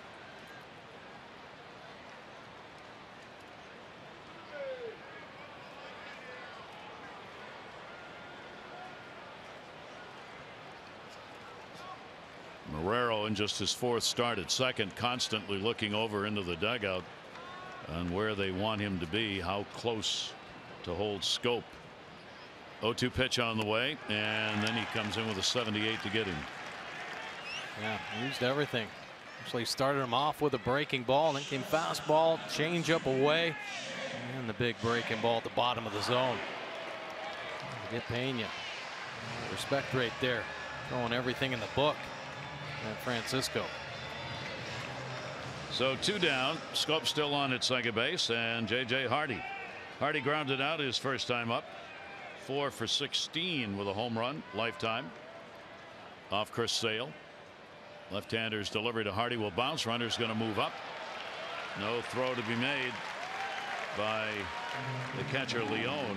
That's the first wild pitch this year for Sale. I like that. Nice read by Jonathan Schoop. Have to anticipate the ball in the dirt. Didn't kick that far away from León. And Schoop able to walk into third base. So Hardy after the RBI. Sale's delivery to him. That'll be taken inside, tying up León a little bit.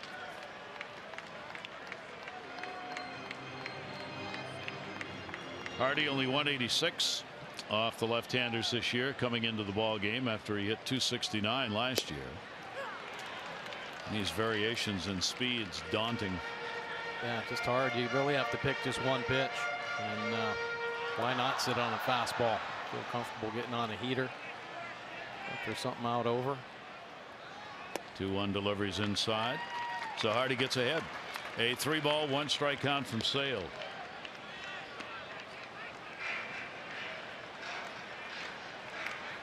One 1-0 this year against the Orioles. 3-2 lifetime. 3-1 delivery. Hardy will just get a cue that one and throws it back behind him. Orioles baseball on MASN is brought to you by PNC Bank, for the achiever in you. Sun-drenched crowd here at Camden Yards on this Sunday, June 4. The full count delivery, 3-2 to Hardy, and there's that pitch again. 7 strikeouts, 2 in a row here in the 4th. Orioles will leave a runner on at second base, 3-3.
Fred Man for Sunday here in Baltimore, and the ball game tied up at 3-3. Great day to be out anywhere, and particularly right here at the ballpark, and a good one wrapping up this 4-game set. Red Sox bat against Tillman, top of the 5th inning and the top of the order. Betts has single scored and popped out.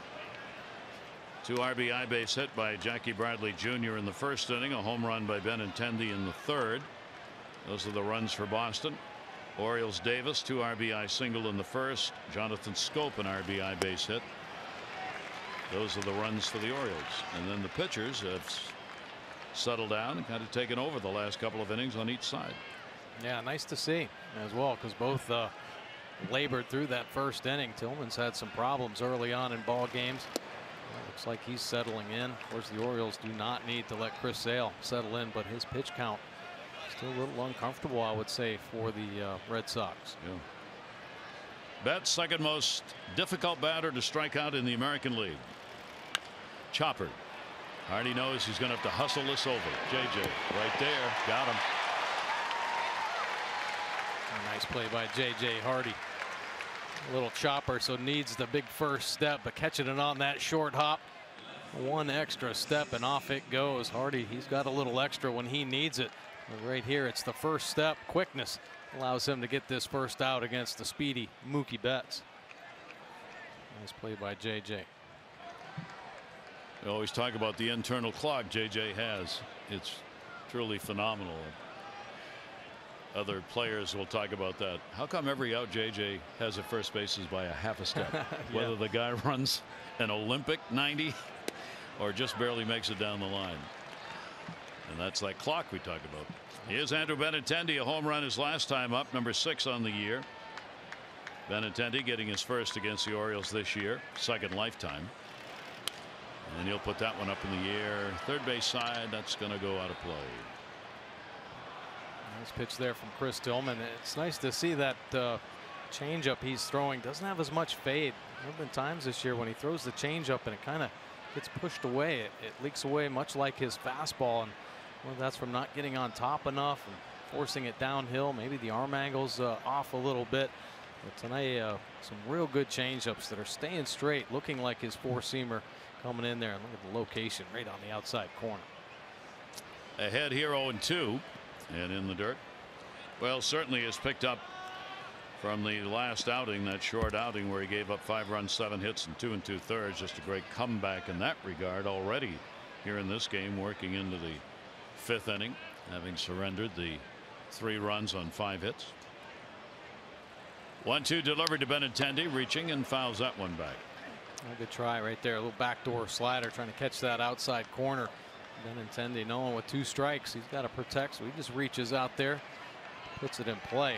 Tillman felt good about that glove side fastball. This would be a good time to rush one in under the hands of Benintendi. 1-2 delivery on the way to him. Benintendi will take that outside. Another one of the young guys on this Red Sox team, only 22 years old. Won't be 23 until after July 4. Came on with a rush for the Red Sox last year, hitting .295 in 34 games. He'll pop that one up 3rd base. Manny's there. He's got it. Benintendi's retired. 2 down. PNC minor league report. PNC for the achiever in you. Yeah, congratulations go out to the player of the month, Ryan Mountcastle. Look at that month, 336, 6 home runs, 19 RBI in 26 games for Frederick. Last year played at Delmarva. Gets the promotion. He's only 20 years old and he is tearing it up. Tanner Scott, congratulations, pitcher of the month, power lefty, pitching to a 1.50 earned run average, 18 innings. He's still working the 3-inning stints as a starter, but 26 Ks. Yeah, he can rush it up there about 100 miles an hour. He's knocking on the door. Yeah, congratulations. A little notice for outstanding play for a month. That one into the corner is going to be fouled.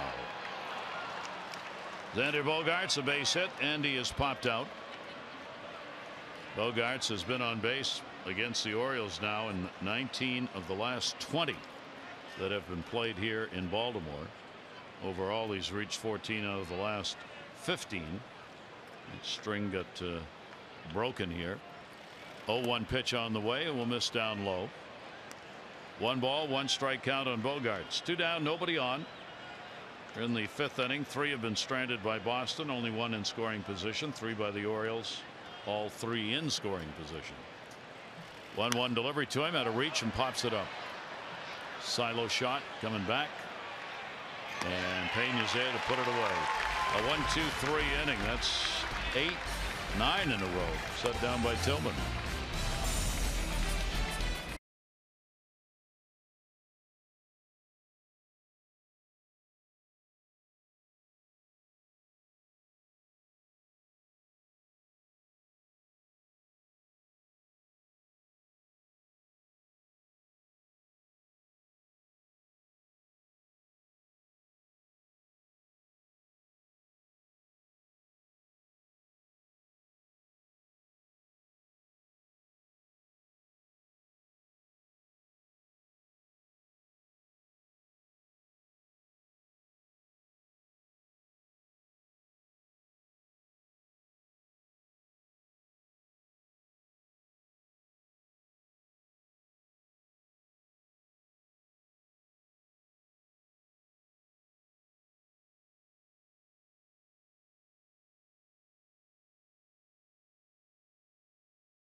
Notebook, this one from the Dallas Morning News. Texas Rangers, you have a problem. Astros are built to rule the West for quite a while.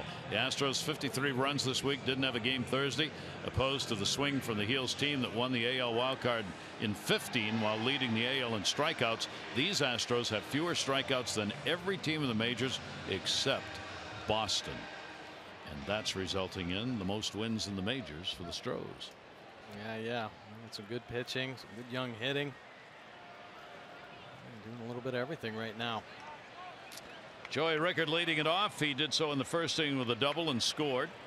He is flied out. Sales pitch to him will be a strike. Jones and then Machado due up.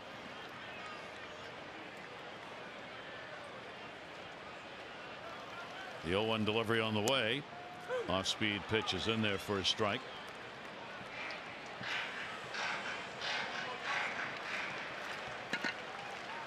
Seven strikeouts so far for Sale. He's had at least 7 in 11 of his 12 starts this year. That one in the air to right center field. Betts was playing very shallow. He's getting back there, but he'll get help. Bradley came over to run that one down. Second page of our Sunday columns today. This one from Phil Miller in the Minneapolis Tribune regarding Joe Mauer. One of the great success stories, not only in Minnesota draft history, but of the draft overall.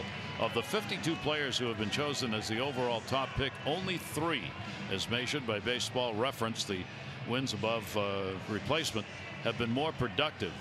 A-Rod, Chipper Jones, and Ken Griffey Jr., Hall of Famer, and the 2 other possessing Cooperstown-worthy resumes. Joe Mauer is having a really fine 16th season. Yeah, he sure is. You know, he doesn't have the power that he used to have. And I think they always thought some more power would come out of his bat, but he's a longtime catcher with the Twins. That takes a lot out of your legs.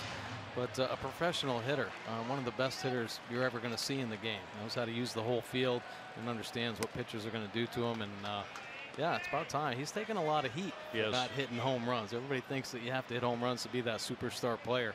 He's just a great hitter. And the Twins, of course, back on top over Cleveland in the Central at 28-24. Adam Jones. Adam has struck out twice. 2 ball, 1 strikeout with 1 down. Chris Sale working in a hurry now, and that'll be fouled away. Trying to make his way through the 5th inning, which is where he's had the most trouble. ERA in the inning is over 8.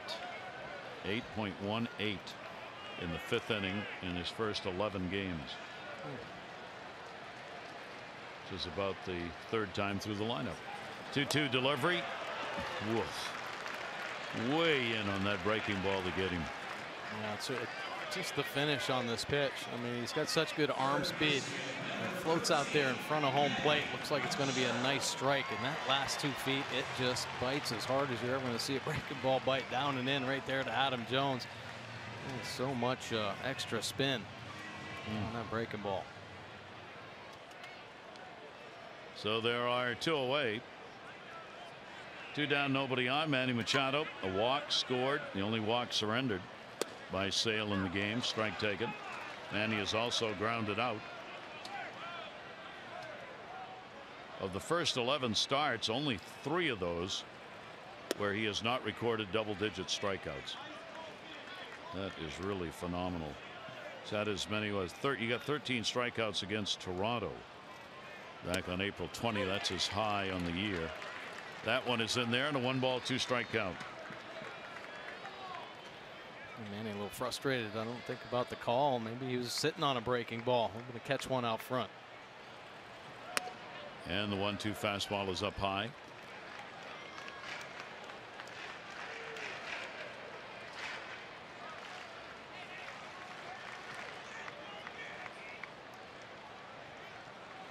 And the 2-2 delivery is going to bounce. So Manny works the count full. 3 balls and 2 strikes. 2 away, nobody on.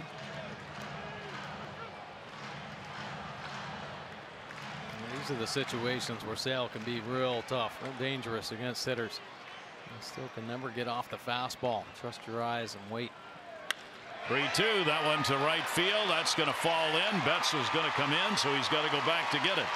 And Manny will head into second base with a stand-up double. Things are starting to go right for Machado. 11th double of the year, and it's about time we see him whistle one into the right center field gap. 3-2 fastball, up and out over. Yeah, he lets it travel. Trust the bat speed he has, and hammers it. Couple hops to the wall. Easy double from Machado. Nice swing. Yeah, good series for Manny.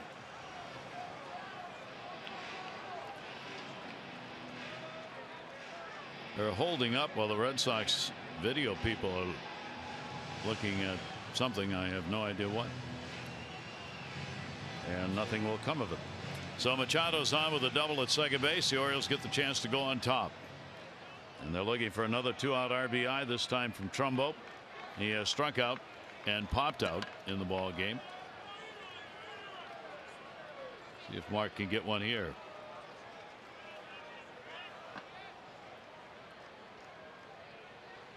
Runner off second base. And Mark over the top at 96.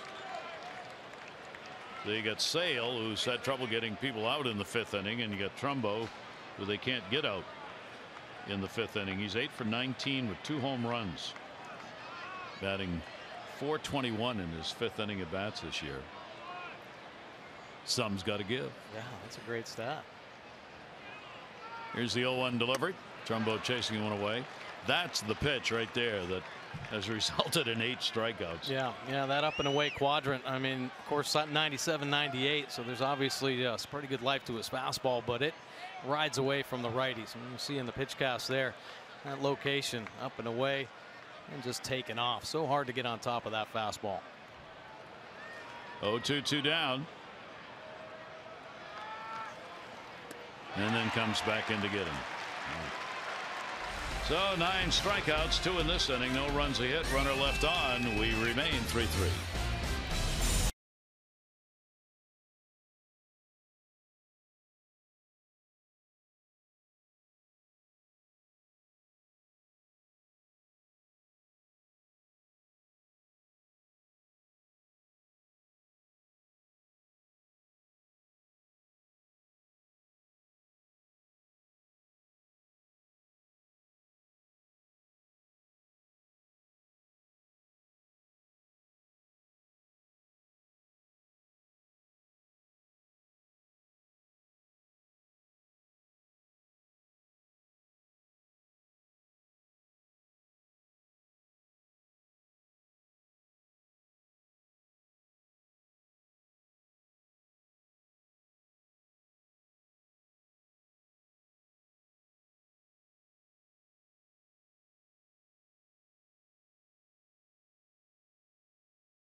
This Sunday, Lemuel Thomas, founding member of the department's Play Baseball program and part of Manny Machado's annual Base Bowl tournament that's taking place tonight, helps to fund the projects that have opened up fields. The Robert C. Marshall Recreation Center, he's worked tirelessly there, put 2 overgrown fields up for baseball use. Congratulations, Lemuel Thomas, for all you've done for the kids, giving them a chance to play ball. Baltimore City's Department of Parks and Recreation. Very nice. Yeah, great stuff right there. Promoting a great game. Obviously trying to pick it up here in Baltimore. And you were a part of another one. Oh, yeah. Helping the kids, right? I had a great day yesterday. The game was on Fox, so we had a little bit of an off day. Yeah, I got to dedicate a new field out in Roland Park, the Roland Park Baseball League. It's been around for like 66 years. It's unbelievable. Great history. And, yeah, they opened up a new field. It was incredible. It's great. Wonderful. Part of the program that Major League Baseball is also involved in, of course, the play ball, directed largely at kids in the inner city to try and get youngsters back out on the field and playing, provide the fields and equipment for them to do so. 1-0 delivery on the way. That's going to go into the shift and find a hole. Wasn't much of a hole there, but he found it.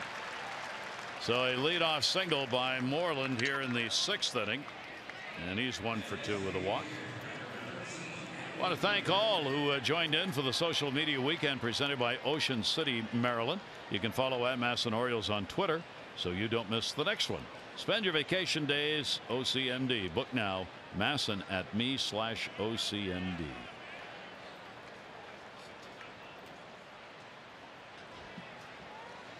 Ramirez has flied out to center field twice.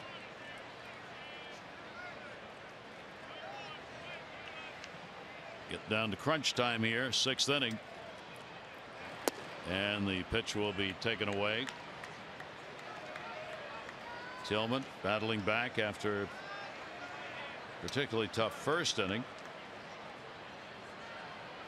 And has settled it in. The home run by Benintendi in the 3rd. Last run for the Red Sox. Ramirez, the constant power threat, with Moreland on at first base. 1-0 delivery to him, and he'll give it the big uppercut, but he ends up on top of it and fouls it off. Yeah, nice pitch right there. Chris Tillman. Peña's really getting the most out of Tillman here this afternoon. That fastball velocity still isn't what we've seen in the past, but he's able to work with the heater right now. Looking in off the plate, hasn't made a lot of mistakes with the fastball, but the secondary pitches for sure have been outstanding. That slider and the changeup for Chris Tillman have gotten him to this point in the ball game. 1 ball, 1 strike count. Whoa. Went upstairs on him, and Ramirez had no chance. Pitched before down, and he was not ready to do this. Like that. What the heck? Fastball up in the zone, just stealing a strike from Ramirez. Peña wanting the heater down and away. Ramirez looking to do some damage, get a little big there. Tillman gets ahead of him, a ball and 2 strikes. Ramirez just 1 for 9, lifetime off Tillman. Moreland off first base. 1-2 delivery on the way. Ramirez will take it. Ramirez came into the ball game last night 31 at bats with no home runs and no RBIs, and then got one off Dylan Bundy, home run, and later would add another big RBI on a double. The Red Sox hoping his bat perhaps is going to come alive again. 2 balls and 2 strikes. Marlins short lead at first. Set up away, kept it down, and got him. There's the Tillman change. Man, has that been a good pitch this afternoon. Let's take a look at the good action. The location's been the most impressive part about it. He's able to keep it down. You see the circle change grip. 4-seam fastball coming in. No, taking enough off it. Get Ramirez out in front. Tillman checking on coverage at second base with a left-hander up. Jackie Bradley Jr. 2 RBI single in the 1st inning, grounded out his last time up. Left-handers 364 off Tillman coming into the ball game. And the pitch will be up high for a ball.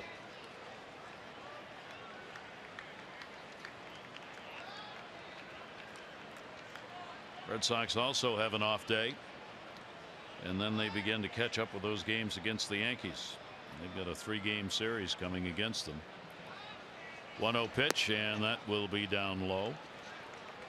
Orioles day off, and the Pirates in here for two night games, Tuesday and Wednesday. Then the makeup game in Washington, which will be on Thursday night, and then the Orioles will head to New York and Chicago. 2-0 delivery, breaking ball. Peña, good job walking that one into the mitt. 3-0. Yeah, real nice job there by Francisco Peña. Solid defensive catcher, biding his time. Had some experience with the Kansas City Royals actually when they making that playoff run, eventual World Series champs. So he's had a taste of success. There's a good look at Wellington Castillo. 3-0, not close. So the third walk surrendered by Tillman creates a problem. Runners on at first and second, one away here in the 6th. And Sandoval coming up.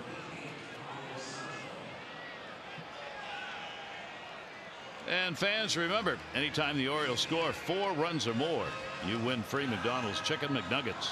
Download McDonald's app today, available at Baltimore area McDonald's. Gary Thorne and Mike Bordick with you, wrapping up this 4-game, much anticipated set. The Red Sox coming back and getting the win. The ball game yesterday. Orioles took the first 2.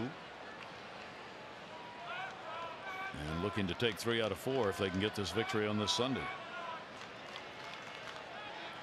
2 on, 1 down. Sandoval has a double, and he is grounded out. And he will take the pitch for a strike. Pablo Sandoval, 4 hits, 11 at bats, lifetime off Tillman. One of Chris's solid numbers, 226 with runners in scoring position. And the Red Sox just 1 for 6 today. 0-1 delivery, bounces. Peña holds it and holds the runner. Yeah, nice block right there by Francisco Peña. Backdoor breaking ball attempt right there, and he's got to slide down on a knee. Somehow try to get that chest turn towards first base, keep it in front of him. Aggressively gets down there, catches a glove. He boxes it out that corner. A nice save right there. Look at the head right up on second base. Talking about catchers and their knees getting a workout, those are kind of plays really work your knees. Oh man. It's bad enough up and down, up and down. Now you got to make one of those moves. 1 ball, 1 strike count. Delivery to Sandoval, fisted foul. That's a good pitch. His better sliders of the day, more like that cutter we saw so dominant in last year's performance. So he's kind of turned it into more of a slider, but that was hard, 86 miles an hour, and it worked hard in on the hands. Advantage Tillman. 1 and 2. Mike Wright getting ready in the bullpen. He was not available yesterday, according to Buck Showalter. Today, Buck said that. 1 ball, 2 strike count. Runners off first and second, Moreland and Bradley. And the 1-2 delivery way out. That has to get into the webbing by Peña, and it's 2-2. Roger McDowell, start keeping a very close eye on your starter right now. Some of these pitches look like they're just getting away from him. And yeah, he's been real good this whole ball game, not throwing non-competitive pitches. He's been around the plate pretty good. That one just opened up the front side, and off goes the fastball. Here's the 2-2 delivery. Sandoval right where it was before. So 3-2, 1 down.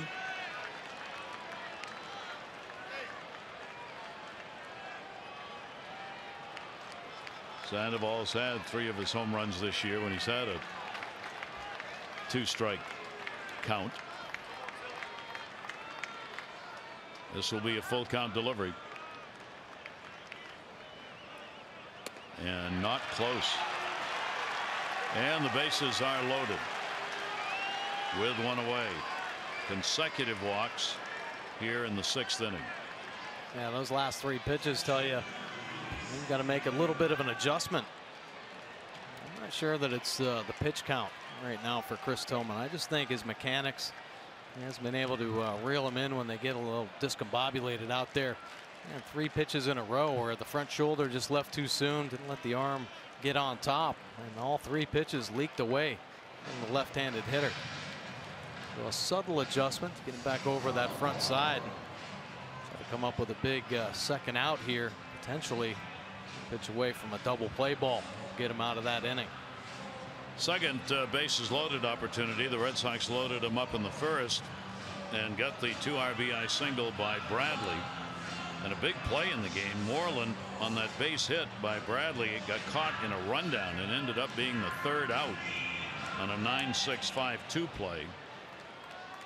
And now we'll see what they can do with their second chance of the bases loaded. LEÓN has flied out, grounded out. Infield will play for 2 with Manny even with the bag at third. Tillman's pitch, an off-speed breaking ball that's in there for a strike. There you go. Forcing him to finish out in front. Get that arm over the top. Good breaking ball right there to get into the count.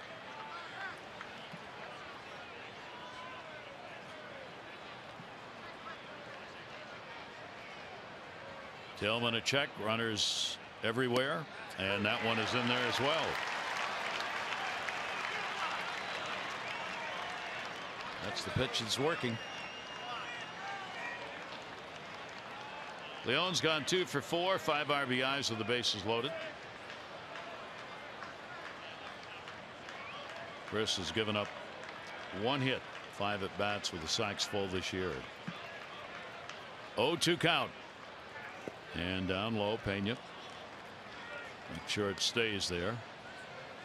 You talked about Chris Tillman. A lot of his numbers, especially opponent batting average, a little skewed here in the early going. Everything elevated, but one thing he has been good at is pitching with runners in scoring position, and that's really been a trademark of Chris Tillman throughout his career.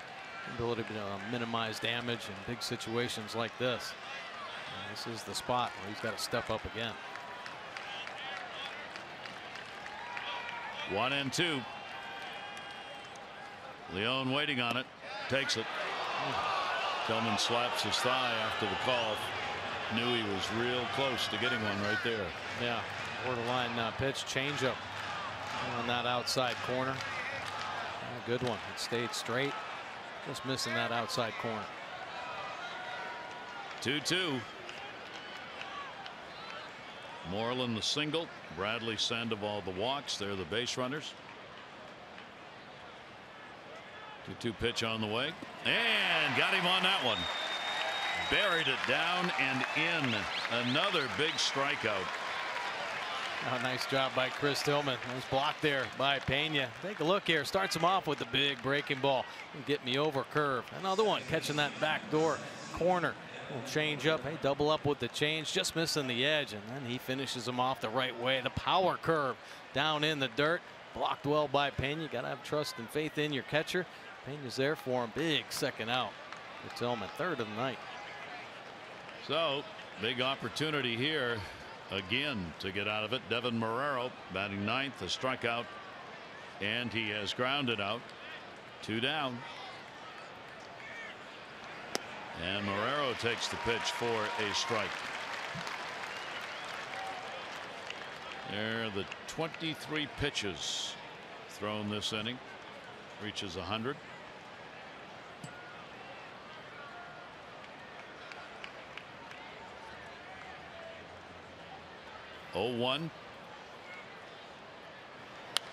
Marrero lashes that one back into the seats, and Tillman firing strikes, gets ahead of him 0-2.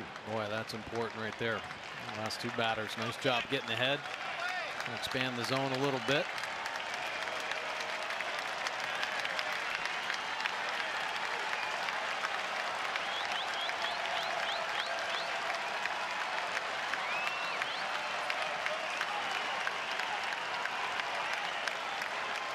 Oh, 2 outs.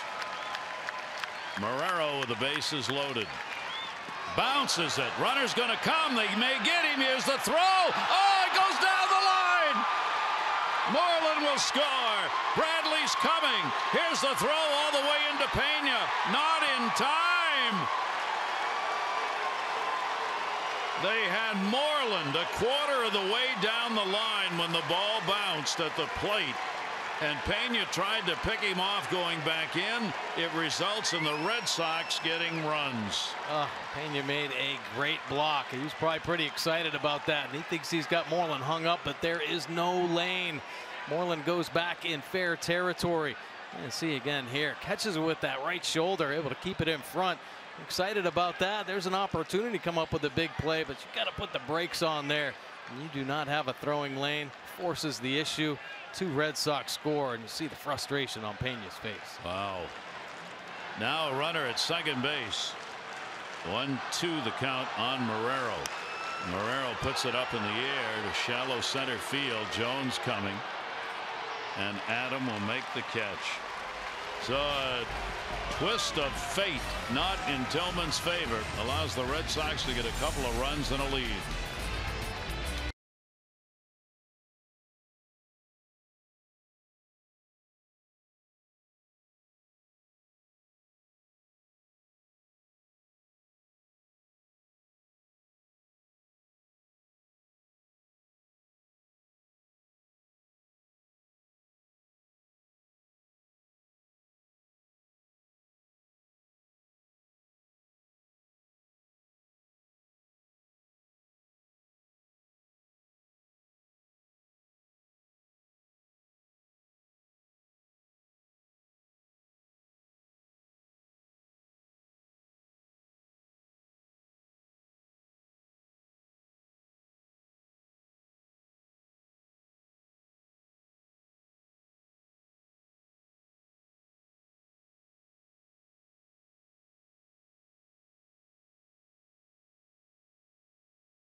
Final game of 4-game set. First inning, Red Sox score 2, but the Orioles answer back. Rickert getting him going with a double. Then he steals a base. Controversial play.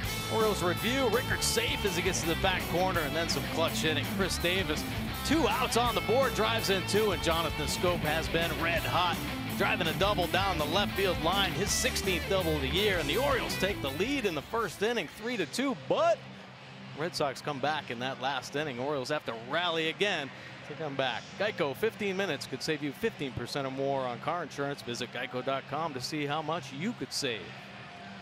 2 unearned runs on the throwing error by Peña, and Sale has a 5-3 lead and 101 pitches thrown himself with a walk and 9 strikeouts.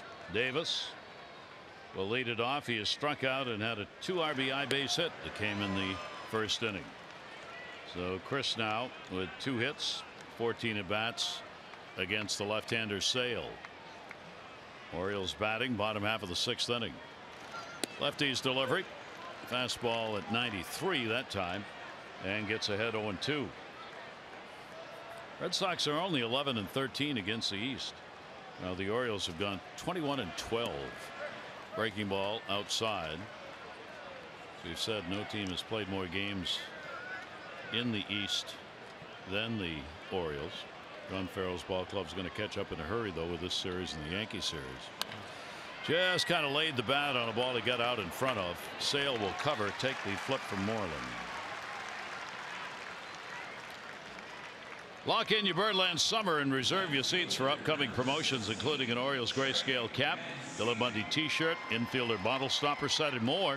Get your tickets at Orioles.com/tickets or call 888-848-BIRD. Trey Mancini hit into a fielder's choice, thought he had a single his last time up. It was ruled a base hit on a line drive to right. Manager challenged, won the challenge. And Mancini's 0 for 2. And the pitch is there for a strike to him.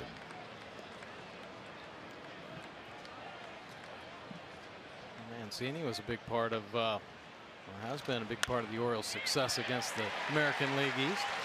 Base hit. Mancini's got it. So Trey's on as he continues to hit. And just a reminder, as you enjoy a cold one, to look forward to Miller Time later in our ball game today, brought to you by Miller Lite. Orioles get the potential tying run to the plate.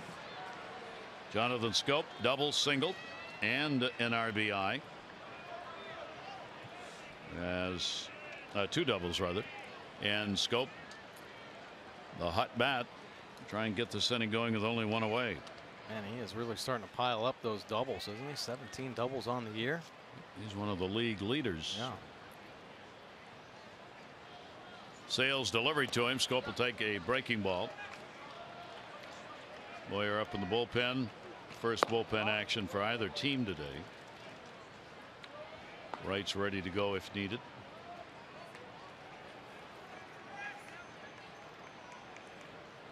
Schoop now tied for 3rd in 2 baggers. Devin Travis, Toronto leads with 18. He and Laurie, Jed Laurie of Oakland. And then Schoop reaching that number today. 1 ball, 1 strike count. Jed Laurie. Wow. He's having a comeback year. Yeah. Schoop up the middle, not hit very hard, right to the bag. There's one relay, Marrero. No runs on 1 hit, no errors, nobody left on base. Sale gets some defensive help behind him, and the Red Sox lead by 2.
Out of the ball game, but pretty impressive performance after a short outing in his last contest.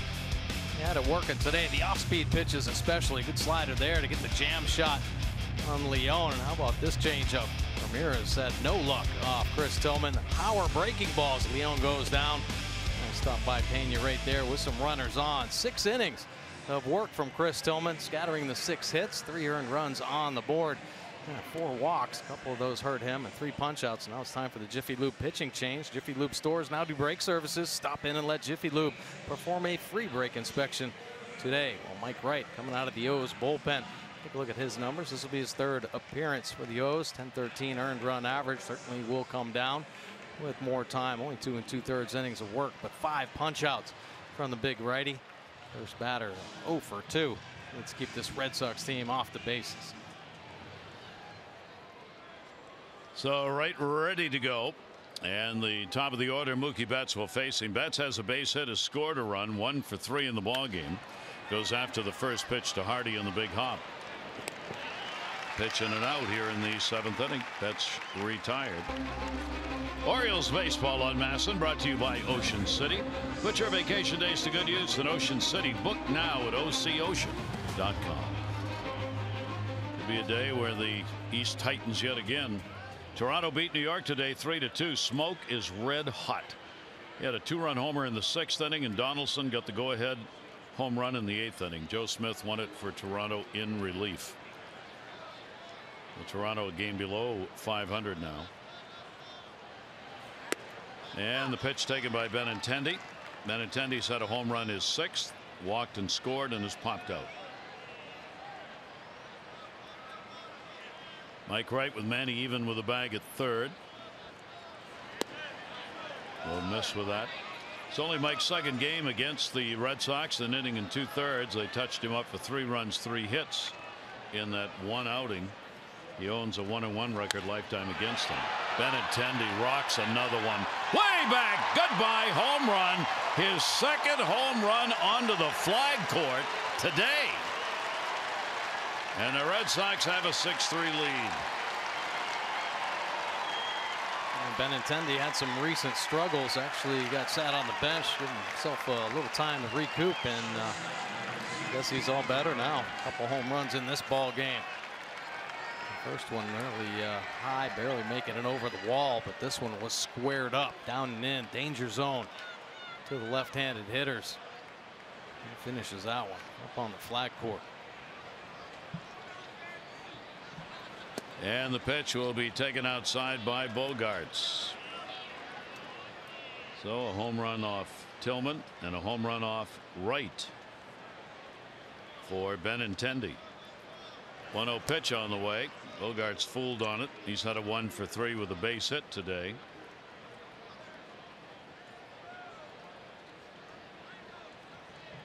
Benintendi came in no home runs against the Orioles this year.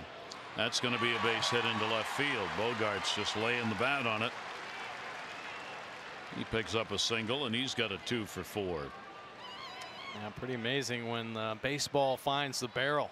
You don't really have to take a full cut. As long as you get it to it, it'll jump off. It does right there. Mike Wright supply a little bit of the power.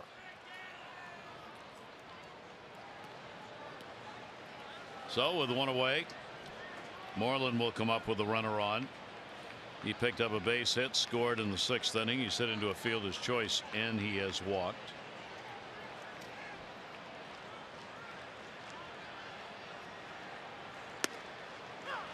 Pitch taken for a strike. It was the first home run this year off Mike Wright. He's worked only the 3 innings, and there's a smiling Benintendi with his first multi-homer game. The Red Sox have had some problems hitting the long ball this year.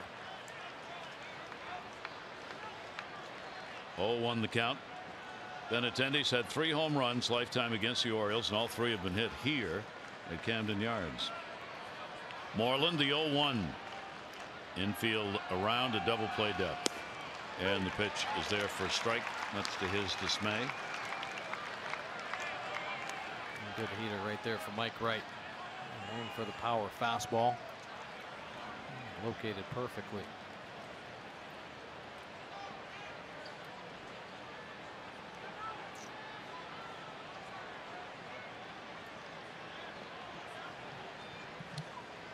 Moreland waiting. His right stood off. 0-2. Right by that back foot. Peña. That's block. A pretty nifty pick. Yeah.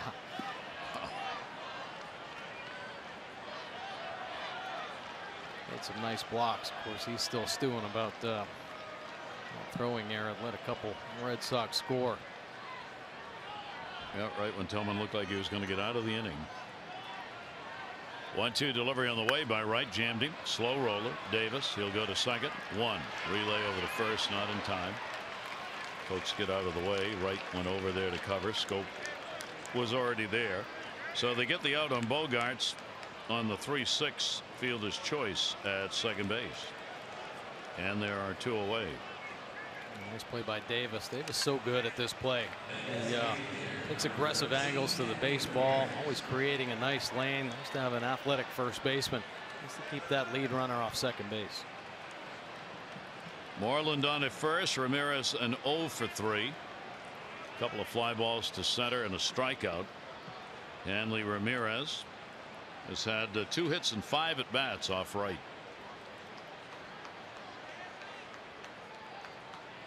Two down.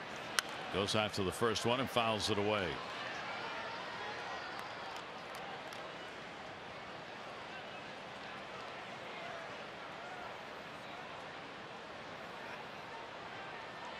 Ramirez has done very well in the games he's played here at Camden Yards. 13 home runs here. 292. A lifetime hitter.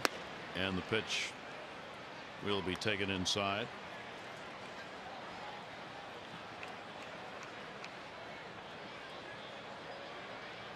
Number sounds wrong to me, and it is. 6 home runs here and 13 total against the Orioles. 1-1 delivery on the way, foul back. He's wanted to go upstairs a couple of times in these at bats. Did so again there. Yeah, he's been aggressive swinging at those neck high fastballs. Orioles been able to get a couple cheap outs from him. 1 ball, 2 strike count. Moreland just a step and a half off the bag at first and up and in to get him. So Wright will get the strikeout, but the home run by Benintendi is second. At 7th inning stretch time, the Red Sox are up.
Better than ever sales event with the best total savings on select models in Hyundai's history is going on now at your Hyundai dealer.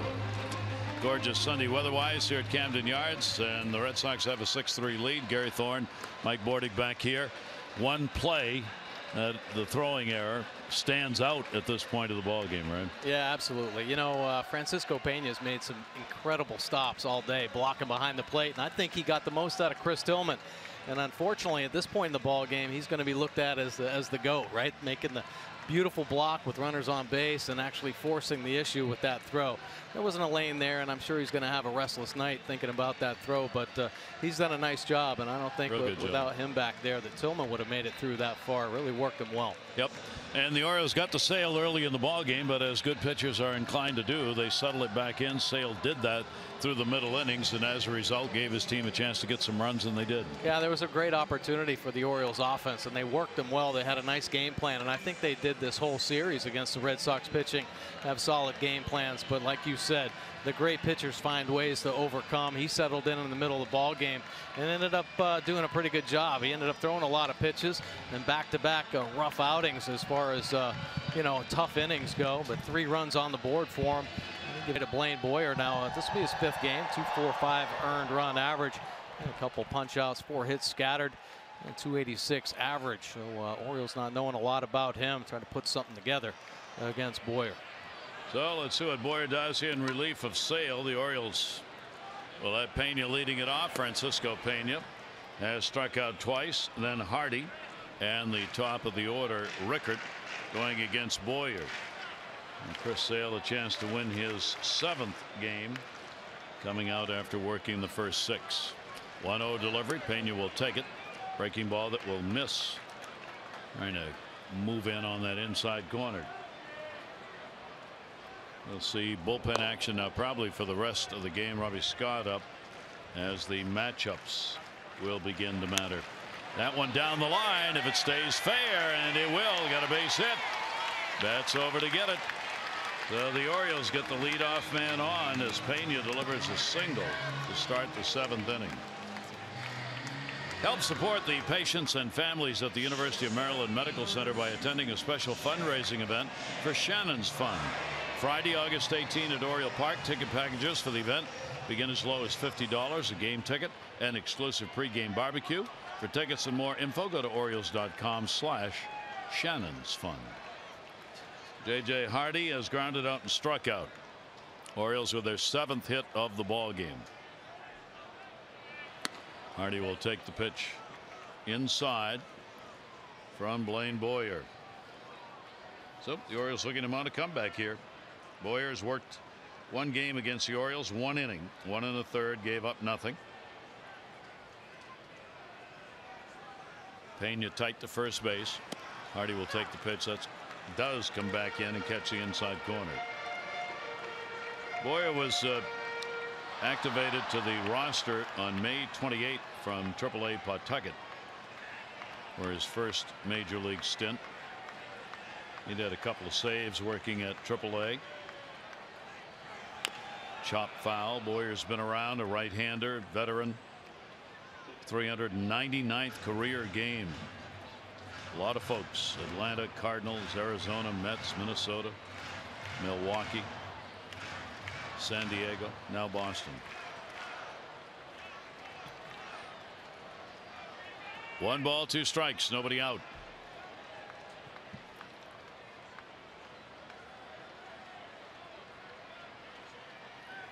Boyer's delivery on the way. Hardy a ground ball to short. Bogaerts, Marrero, 2 down.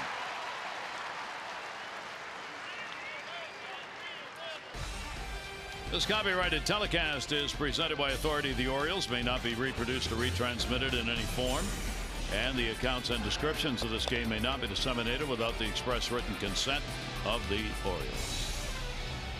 31,819, 31,819. The announced attendance here at Camden Yards today. Hope you'll get out and see the Orioles here as they wrap up the homestand against the Pirates on Tuesday and Wednesday nights. Tomorrow a day off for the O's.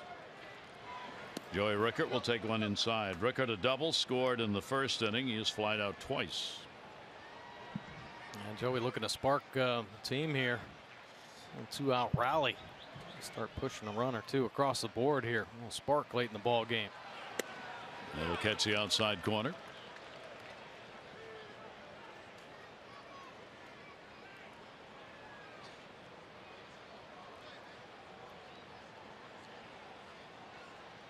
Ramirez practicing his swing in the dugout.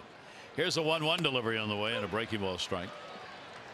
That's pretty much the same pitch J.J. Hardy expected to break over the plate a little bit more. It's more of the backup version. More true, holding that inner third.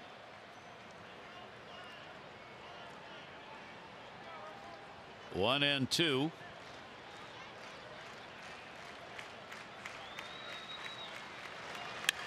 And puts that one in the air to left.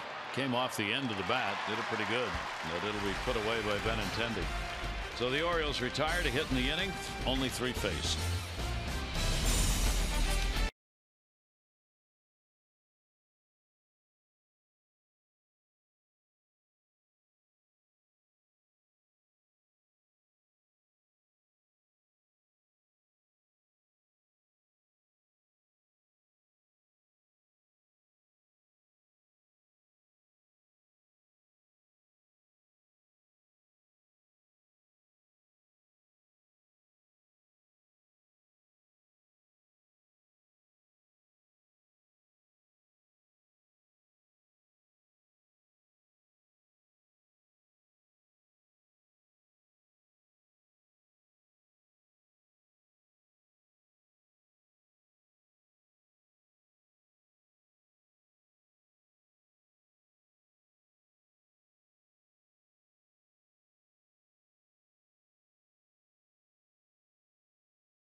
It's Miller time, brought to you by Miller Lite. There he is. The man, the myth, the legend, Fred Manfra. Calling it from the booth. Retirement day. He'll be back to do some games probably off and on in future years, but officially final ball game here for Fred. 25 years with the Orioles, almost 50 in the business. Yeah, great having him in the booth too. It's great talking to him. Yeah, we'll miss him. Yeah, for sure. It's been fun for me too, because I've got to see him from different sides, yeah. right? As a player, and then now as a colleague, working together. It's been so much fun. He's a great man. Pitch taken for a strike. 8th inning. Bradley, big walk in the 6th. Tillman surrendered 4 walks, a couple of those in the 6th inning, and Bradley scored on his. Schoop from deep. RBI Baseball 2017 returns with fast-paced pick-up and play MLB action, packed with all your favorite MLB teams, players, ballparks, and more. RBI Baseball, get it today for Xbox One, PlayStation 4, and mobile devices. Learn more at RBIGame.com. Mike Wright on the mound in relief of Chris Tillman. Sandoval, a walks, double, and is grounded out. And a strike on him on the foul ball. It's a nice pitch right there from Mike Wright. A little slider, hard slider, kind of hybrid cutter type pitch, hard in on the lefties. Sandoval, the 0-1, that'll be way outside. Red Sox are after their 31st win. The Orioles after their 30th. The loss last night, the Orioles half game behind Boston. And 3.5 games behind the Yankees, who were beaten by Toronto today, 3-2. 1 ball, 2 strikes.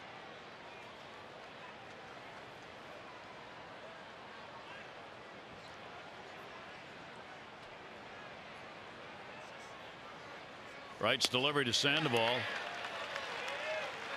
Wow. Good pitch. Nice sequence throughout that at bat as well. Started him off with that hard cutter in, worked the fastball away. Looked like a changeup right there. 2-seam action. Check out the location though. Perfectly placed on that outside corner. A big swing and a miss by Sandoval. Here's Sandy León. León 0 for 3. He's had 1 hit, 5 at bats in this 4-game series. León will chop it down to first. That's a fair ball. Davis, right. They get the out. Good inning.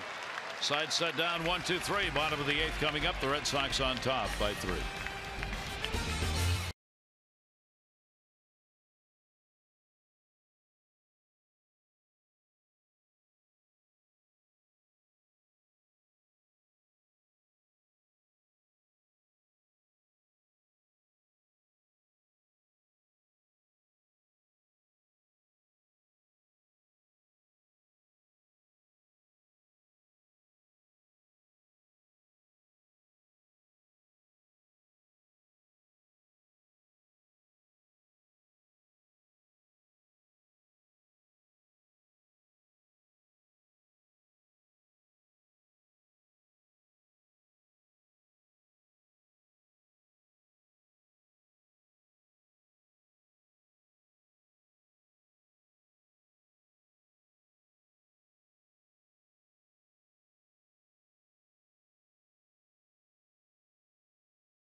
Join us Tuesday. More Orioles action after a day off tomorrow. 2-game set against the Pirates. Kevin Goswin on the mound against Ivan Nova.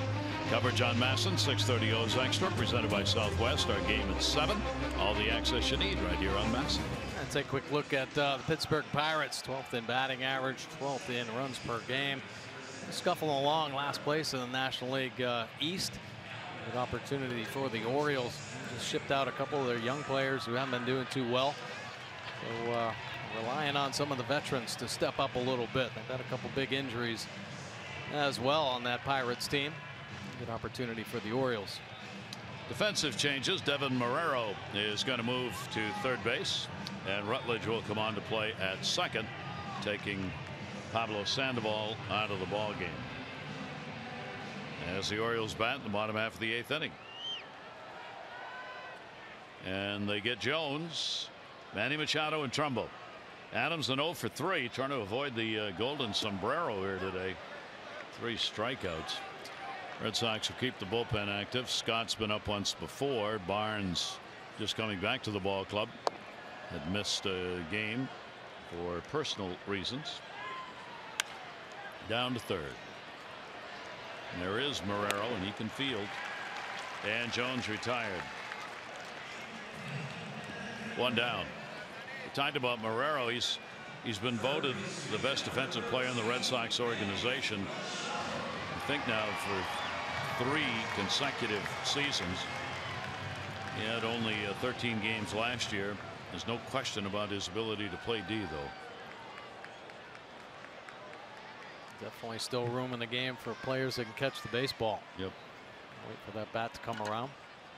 Manny Machado, a walk, a run scored in the first. He has doubled. Grounded out, off-speed pitch up high from Boyer. Orioles RBIs, 2 for Davis, 1 for Schoop. The Orioles have not scored since the first inning, and they got all 3 of their runs off Chris Sale. 3 runs and 3 hits. That one's down the line. That's going to be a base hit. It'll take a hop off the top of the wall. Betancourt's got it. Manny's going to try for 2. Here's the throw, sliding, and he stays on the bag for a double. And 8. Whistling balls all over the ballpark today. Good read by Benintendi coming off the wall. Now, second double of the year here. A little slider, or the day. Slider that he stays on. And that ball is crushed. Benintendi, the nice play. Just getting it off the bounce, man. He doesn't even look up. He doesn't sees that ball on its way. Gonna head to that back corner. We've seen that touched a couple times in this ball game. Nice slide by Machado. You see the hand get in there just in time as Rutledge doesn't stay close to the base. He's come all the way back to apply that tag. So the Orioles get the potential tying run into the on-deck circle. And here's Trumbo, 0 for 3. Couple of strikeouts, and he is popped out. Right-hander delivers to him. Trumbo will take the pitch away for a ball. Well, the Orioles very much within striking distance. Looking for a late comeback starting here in the 8th inning.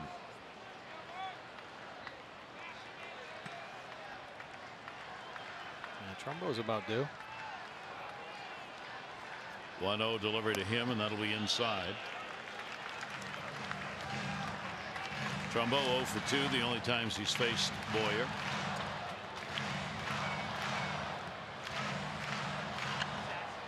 Machado getting his lead at second.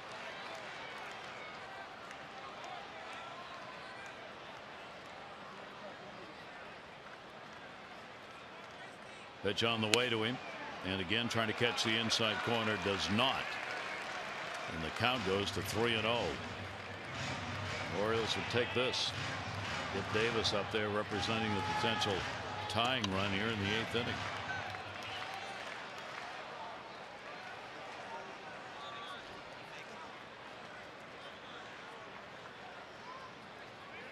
Boyer with a 3-0 delivery. Trumbo taking it, is in there for a strike. We've seen about everything now. Good understanding of what he's going to try to do. The movement on that fastball, riding in on the hands.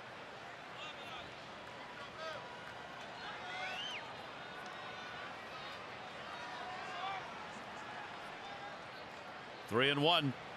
Trumbo pops him up. Could be trouble. Angle Nobody. Oh, what a catch made. Throw will come into third base. What a play by Moreland. He, of the three gathering in the spot, had the least likely chance of catching that ball. Yeah, everybody kind of converging, and when Mookie Betts is looking for help, you know there's going to be some problems. Moreland, a nice over the shoulder play right there. You see him looking back, picking up that baseball. Pretty nice defensive play there. And with that, and Davis coming up, they'll bring the left-hander. John Farrell will go to the bullpen here. Davis coming up 2 away.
.63 on top of the Orioles. Take a look at this date in baseball history. 1950, the great Ernie Banks made his professional debut with the Kansas City Monarchs. He went 3 for 7 in a doubleheader. He, of course, would move on with the Cubs in Major League Baseball and then to the Hall of Fame. And in '72, a Major League record set. There were 8 shutouts pitched in 16 Major League games played on this date in '72. 5 in the American, 3 in the National. Kind of like the Grand Slam Saturday that took place yesterday in Major League Baseball. Yeah, no kidding. Take a look at Robbie Scott, 23rd appearance, 1.46 earned run average. Primarily lefty matchup pitcher. On occasion, you will see him drop down, create a little angle with his breaking ball. You see the lefties hitting just .087 off Scott. Righty's not much better. Just 176, only giving up the 1 long ball, but he'll have to go through the crusher. Davis 0 for 3 against this left-hander. Chris, a 2 RBI single in the first and a struck out, grounded out. Since the first inning, the Orioles have left only 2 on base, 1 in the 4th, 1 in the 5th. On at second base here is Manny Machado. And Chris Davis with 2 down and the shift on against him. Strike. Manny will move down to third base. Nobody over there to cover.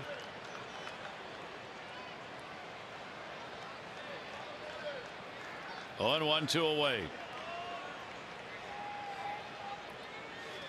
Davis pitch riding in.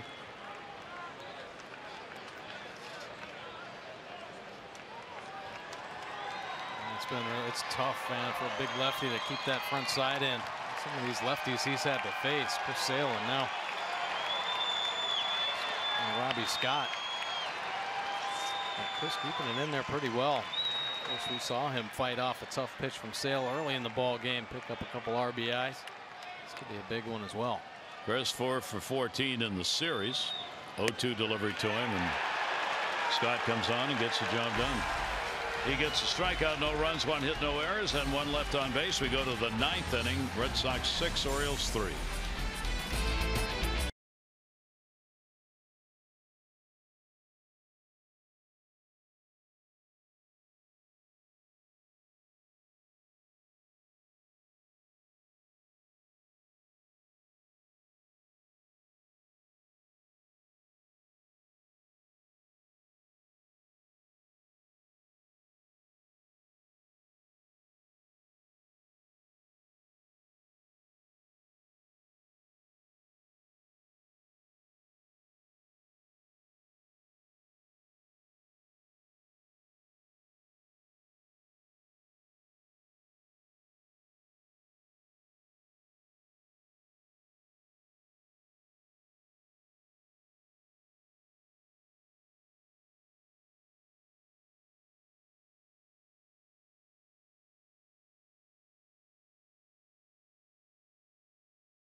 Orioles baseball on Massett is brought to you by Southwest. Yes to low fares with nothing to hide.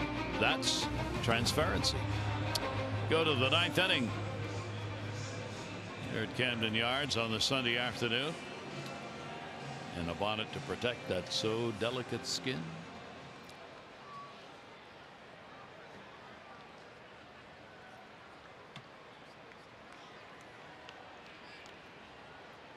Devin Marrero will lead it off.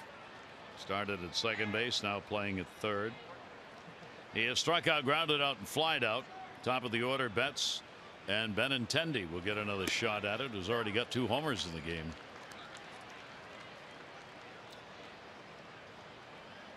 Wright coming on after Tillman worked 6. Wright has given up a run on 2 hits, the home run by Benintendi. Brandon Workman up in the bullpen for the Red Sox. Called up when they put Rodriguez on the DL after that first game on Friday. 0-2 count. Well, aside from that Benintendi home run, Mike Wright's looked pretty darn good. Good pitches. How about that one? There's one. Good fastball. Playing off that cutter. Look at the location. All 4 pitches right on that outside corner. That's some impressive work right there from Mike Wright.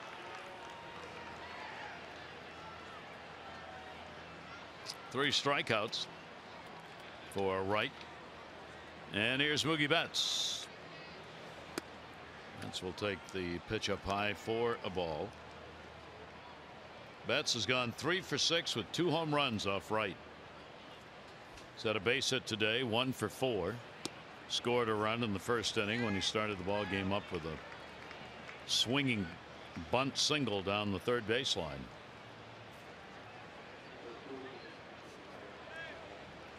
Two-0 delivery to him in their first strike.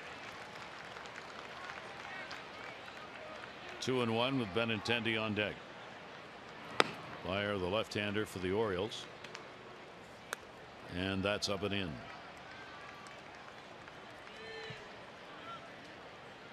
So Mike Wright follows behind him, 3 balls and 1 strike. Benintendi watching Wright from the on deck circle, getting a little timing in. 3-2. Yeah, he doesn't need any extra help, right? The way he's hitting right now. Home runs today.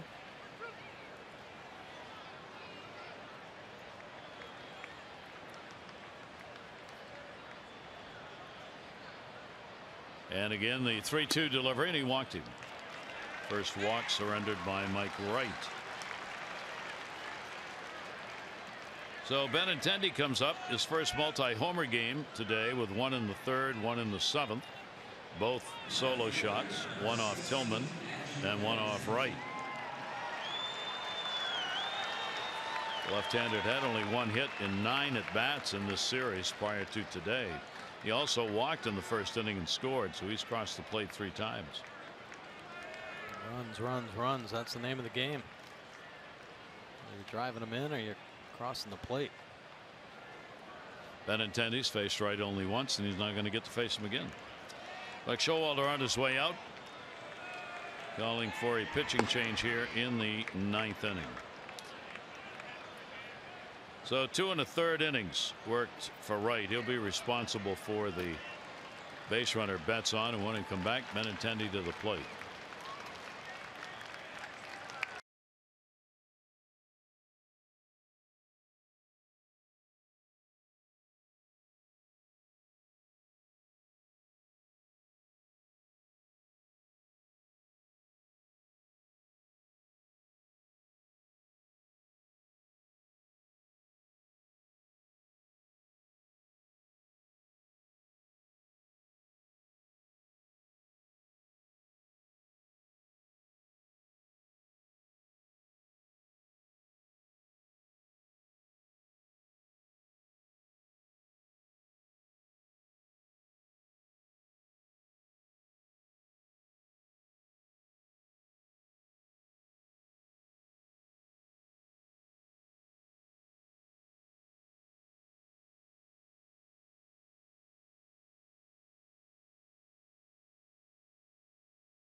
This has been a strikeout weekend along with the grand slams. Clayton Kershaw, 80th pitcher in MLB history to strike out 2,000.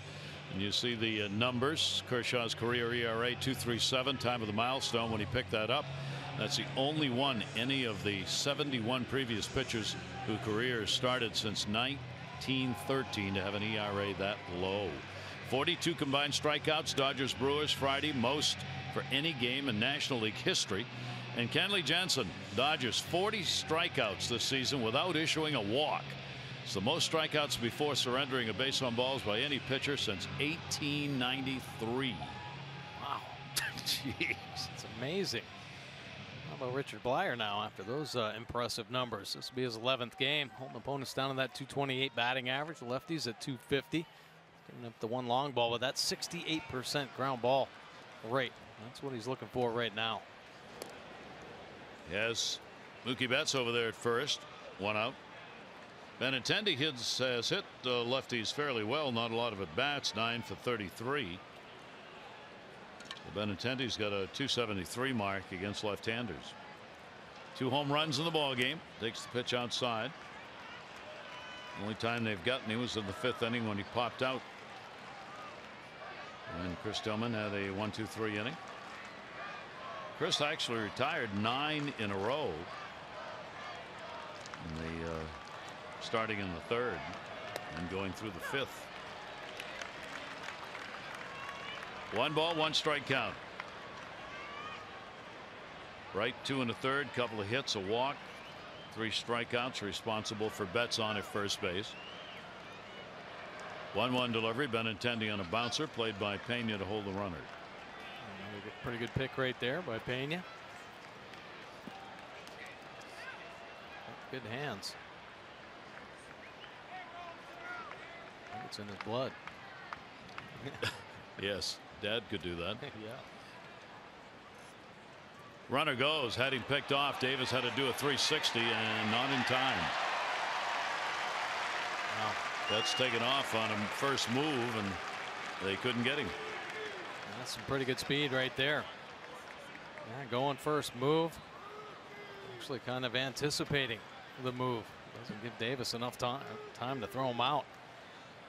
He's gone. So Betts 9 out of 10. Orioles taking a look at it on the video and no challenge. Good tag there by Hardy.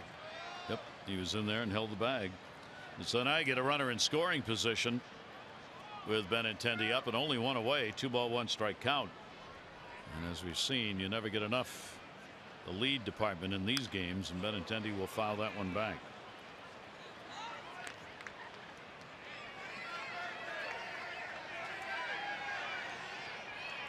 Red Sox only 1 out of 8 in these situations today.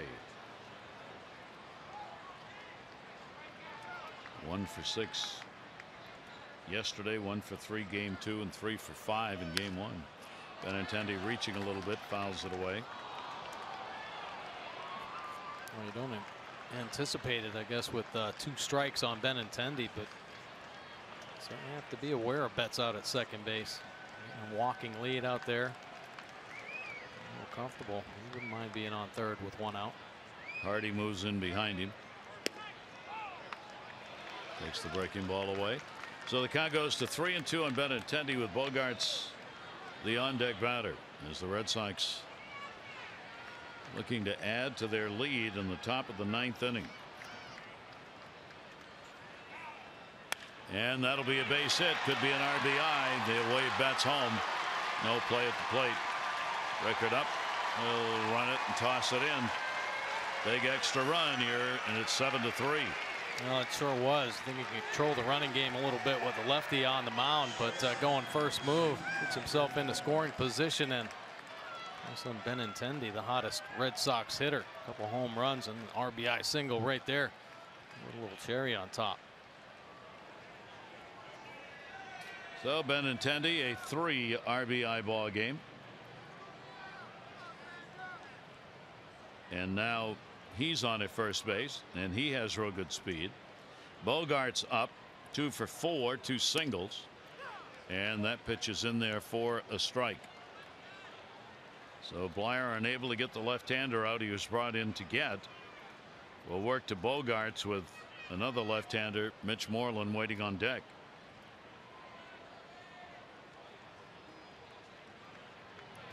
Runner goes. Huge jump. That's a stolen base for Benintendi. No chance on that one. He's got 8 stolen bases, 8 out of 9. Yeah, just going first move. As soon as he picks that foot up, they are off and running. Peña to throw from the knees, but not even close. Just make another pick. Some speed at the top of this Red Sox lineup for sure. So here's another chance for the RBI.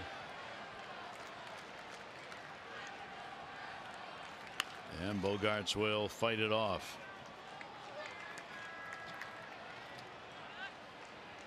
So the Red Sox just kept adding. 2 in the first, 1 in the third, 2 more in the 6th, 1 in the 7th. They've added another here in the 9th. 2 of the runs unearned that came in the 6th inning. Looking for a split of this 4-game set.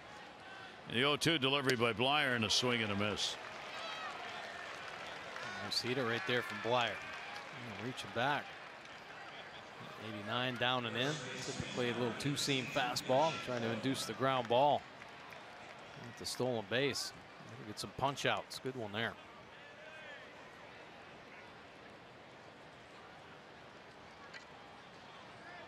So Mitch Moreland looking for a 2-out RBI. His base hit came in the 6th inning. He started that inning and would score. He's drawn a walk hit into a couple fielders' choices.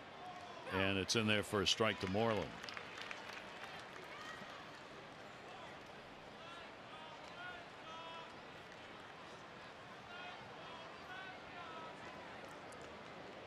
Barnes remains up in the bullpen. 0-1 pitch.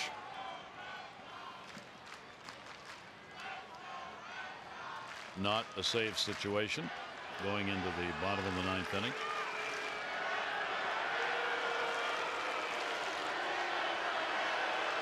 Fans having their own little battle. Here's the 1-1 delivery on the way, and that's put up in the air to left. Drifting back, warning track with room. Mancini makes the catch. But another big run in. Benintendi getting his 3rd RBI. We go to the bottom of the 9th, 7-3 Boston.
Here in the bottom half of the 9th inning. See the 3-8-1 for the Orioles, 7-9-0 for the Red Sox. Sales got a chance to win his 7th. Tillman would take the loss if it stays the same. And as we said, not a save situation. Yeah, gonna have to do this against Matt Barnes. 25th appearance here. 380 earned run average. Opponent's hitting 209 overall. Right, he's down to 182. Power fastball, curveball combination. Occasionally you'll see the changeup flipped in there, but he's given up 3 home runs on the year. First batter at 208, 5 for 24. So let's see what the Orioles can do against Barnes. Ed Reed, an ex-Raven, on hand. From football to a little baseball. And staying through it all like a true fan. Yeah, I like it. Trey Mancini will lead it off against Barnes. It'll be Mancini, Schoop, and Peña. Barnes has worked against the Orioles previously and done pretty well. This will be game number 4. He's given up a run on 3 hits in 4 previous innings against the Orioles. Mancini, a base hit, 1 for 3 in the ball game. Barnes pitch is in there for a strike.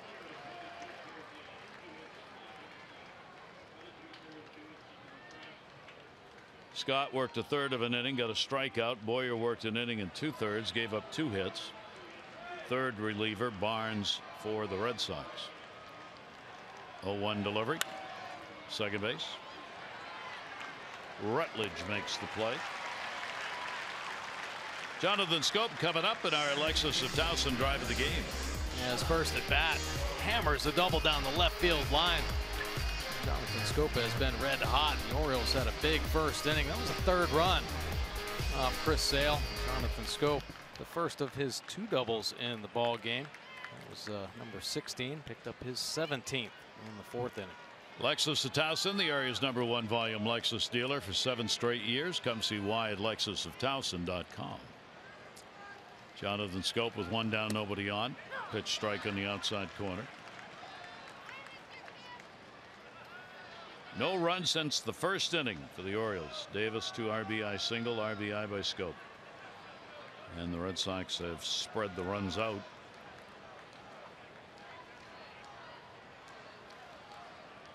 Barnes, the long hold in the 0-1 is way up high.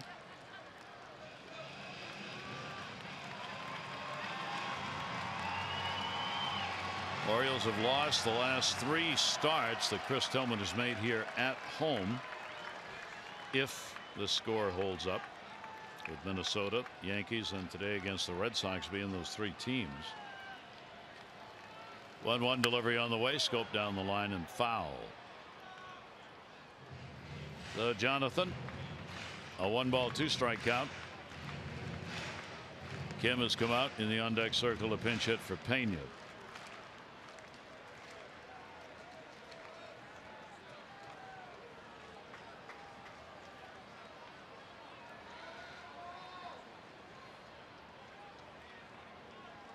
Barnes, the 1-2 delivery. Schoop again. Late on a fastball, fouls it off. See, he's got a big arm. Firm fastball. Get it up there around 95, 96, 97 miles an hour. Big curve as well.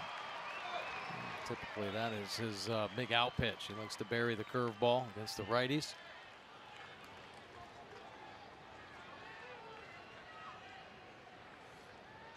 Barnes ready with a 1-2. Well, he wasn't ready, actually. As he bounces that one a few feet out in front of home plate. He almost buried that one off his own big toe. That's spiking a breaking ball right there. Leon says, I'll just let that one go by. Yeah.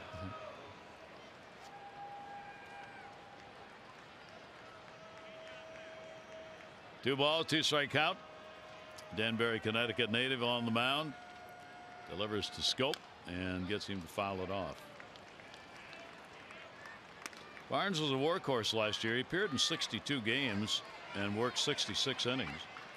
Ended up with a 4-3 record, had a save. He gave up a little less than a hit per inning. That'll keep a pitcher in ball games. Probably walked a little too many to his liking. He had 31 walks.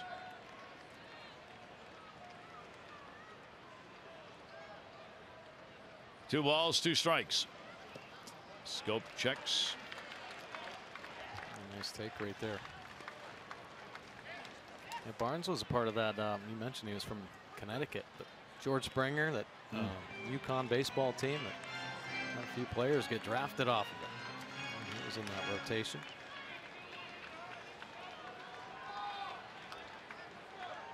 3 balls, 2 strikes.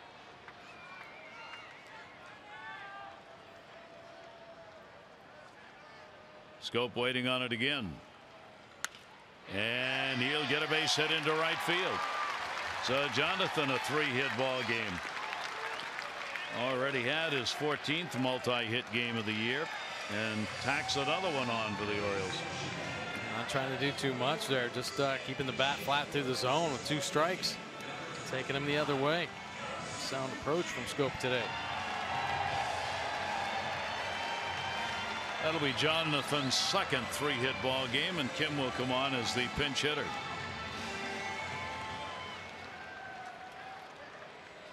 Young-Soo Kim, 2 for 7 as a pinch hitter this year.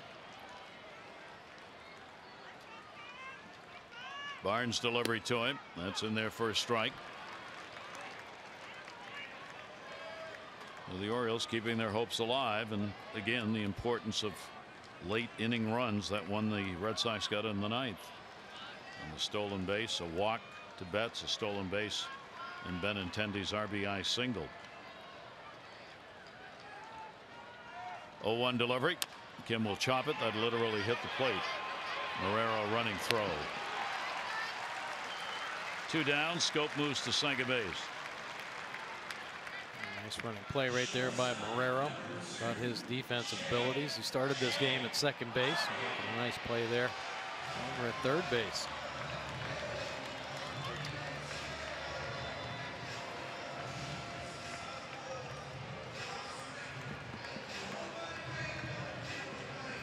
So Hardy stands in as the Orioles have a runner at second, but 2 away here in the 9th and trailing it by a score of 7-3. Hardy's had an 0 for 3 and a 1 for 12 in the 4-game set. Abad, Workman.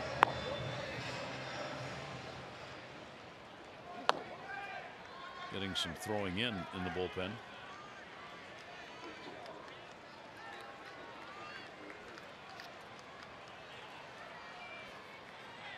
Barnes trying to finish it off. Schoop will get a big lead at second base. Concentrating on the batter, and the pitch is in there for a strike.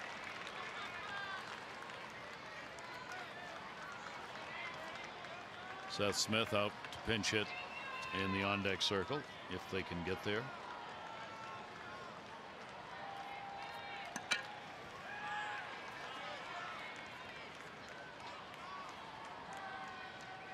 Barnes will look back in the 0-1. Hardy will take it for a strike. Fastball 97 over the top. JJ's gone 5 for 8 off Barnes in his career. Orioles need the 2 down here. A couple of base runners. And some of that magic.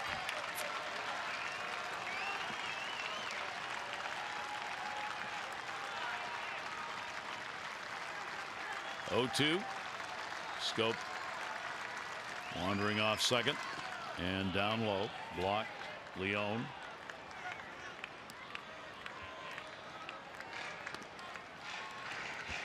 And a 1-ball 2-strike count.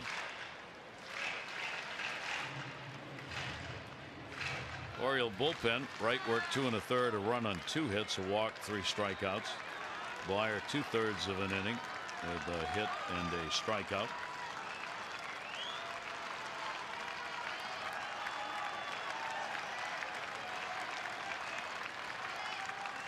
One-two pitch to Hardy, and that's the game.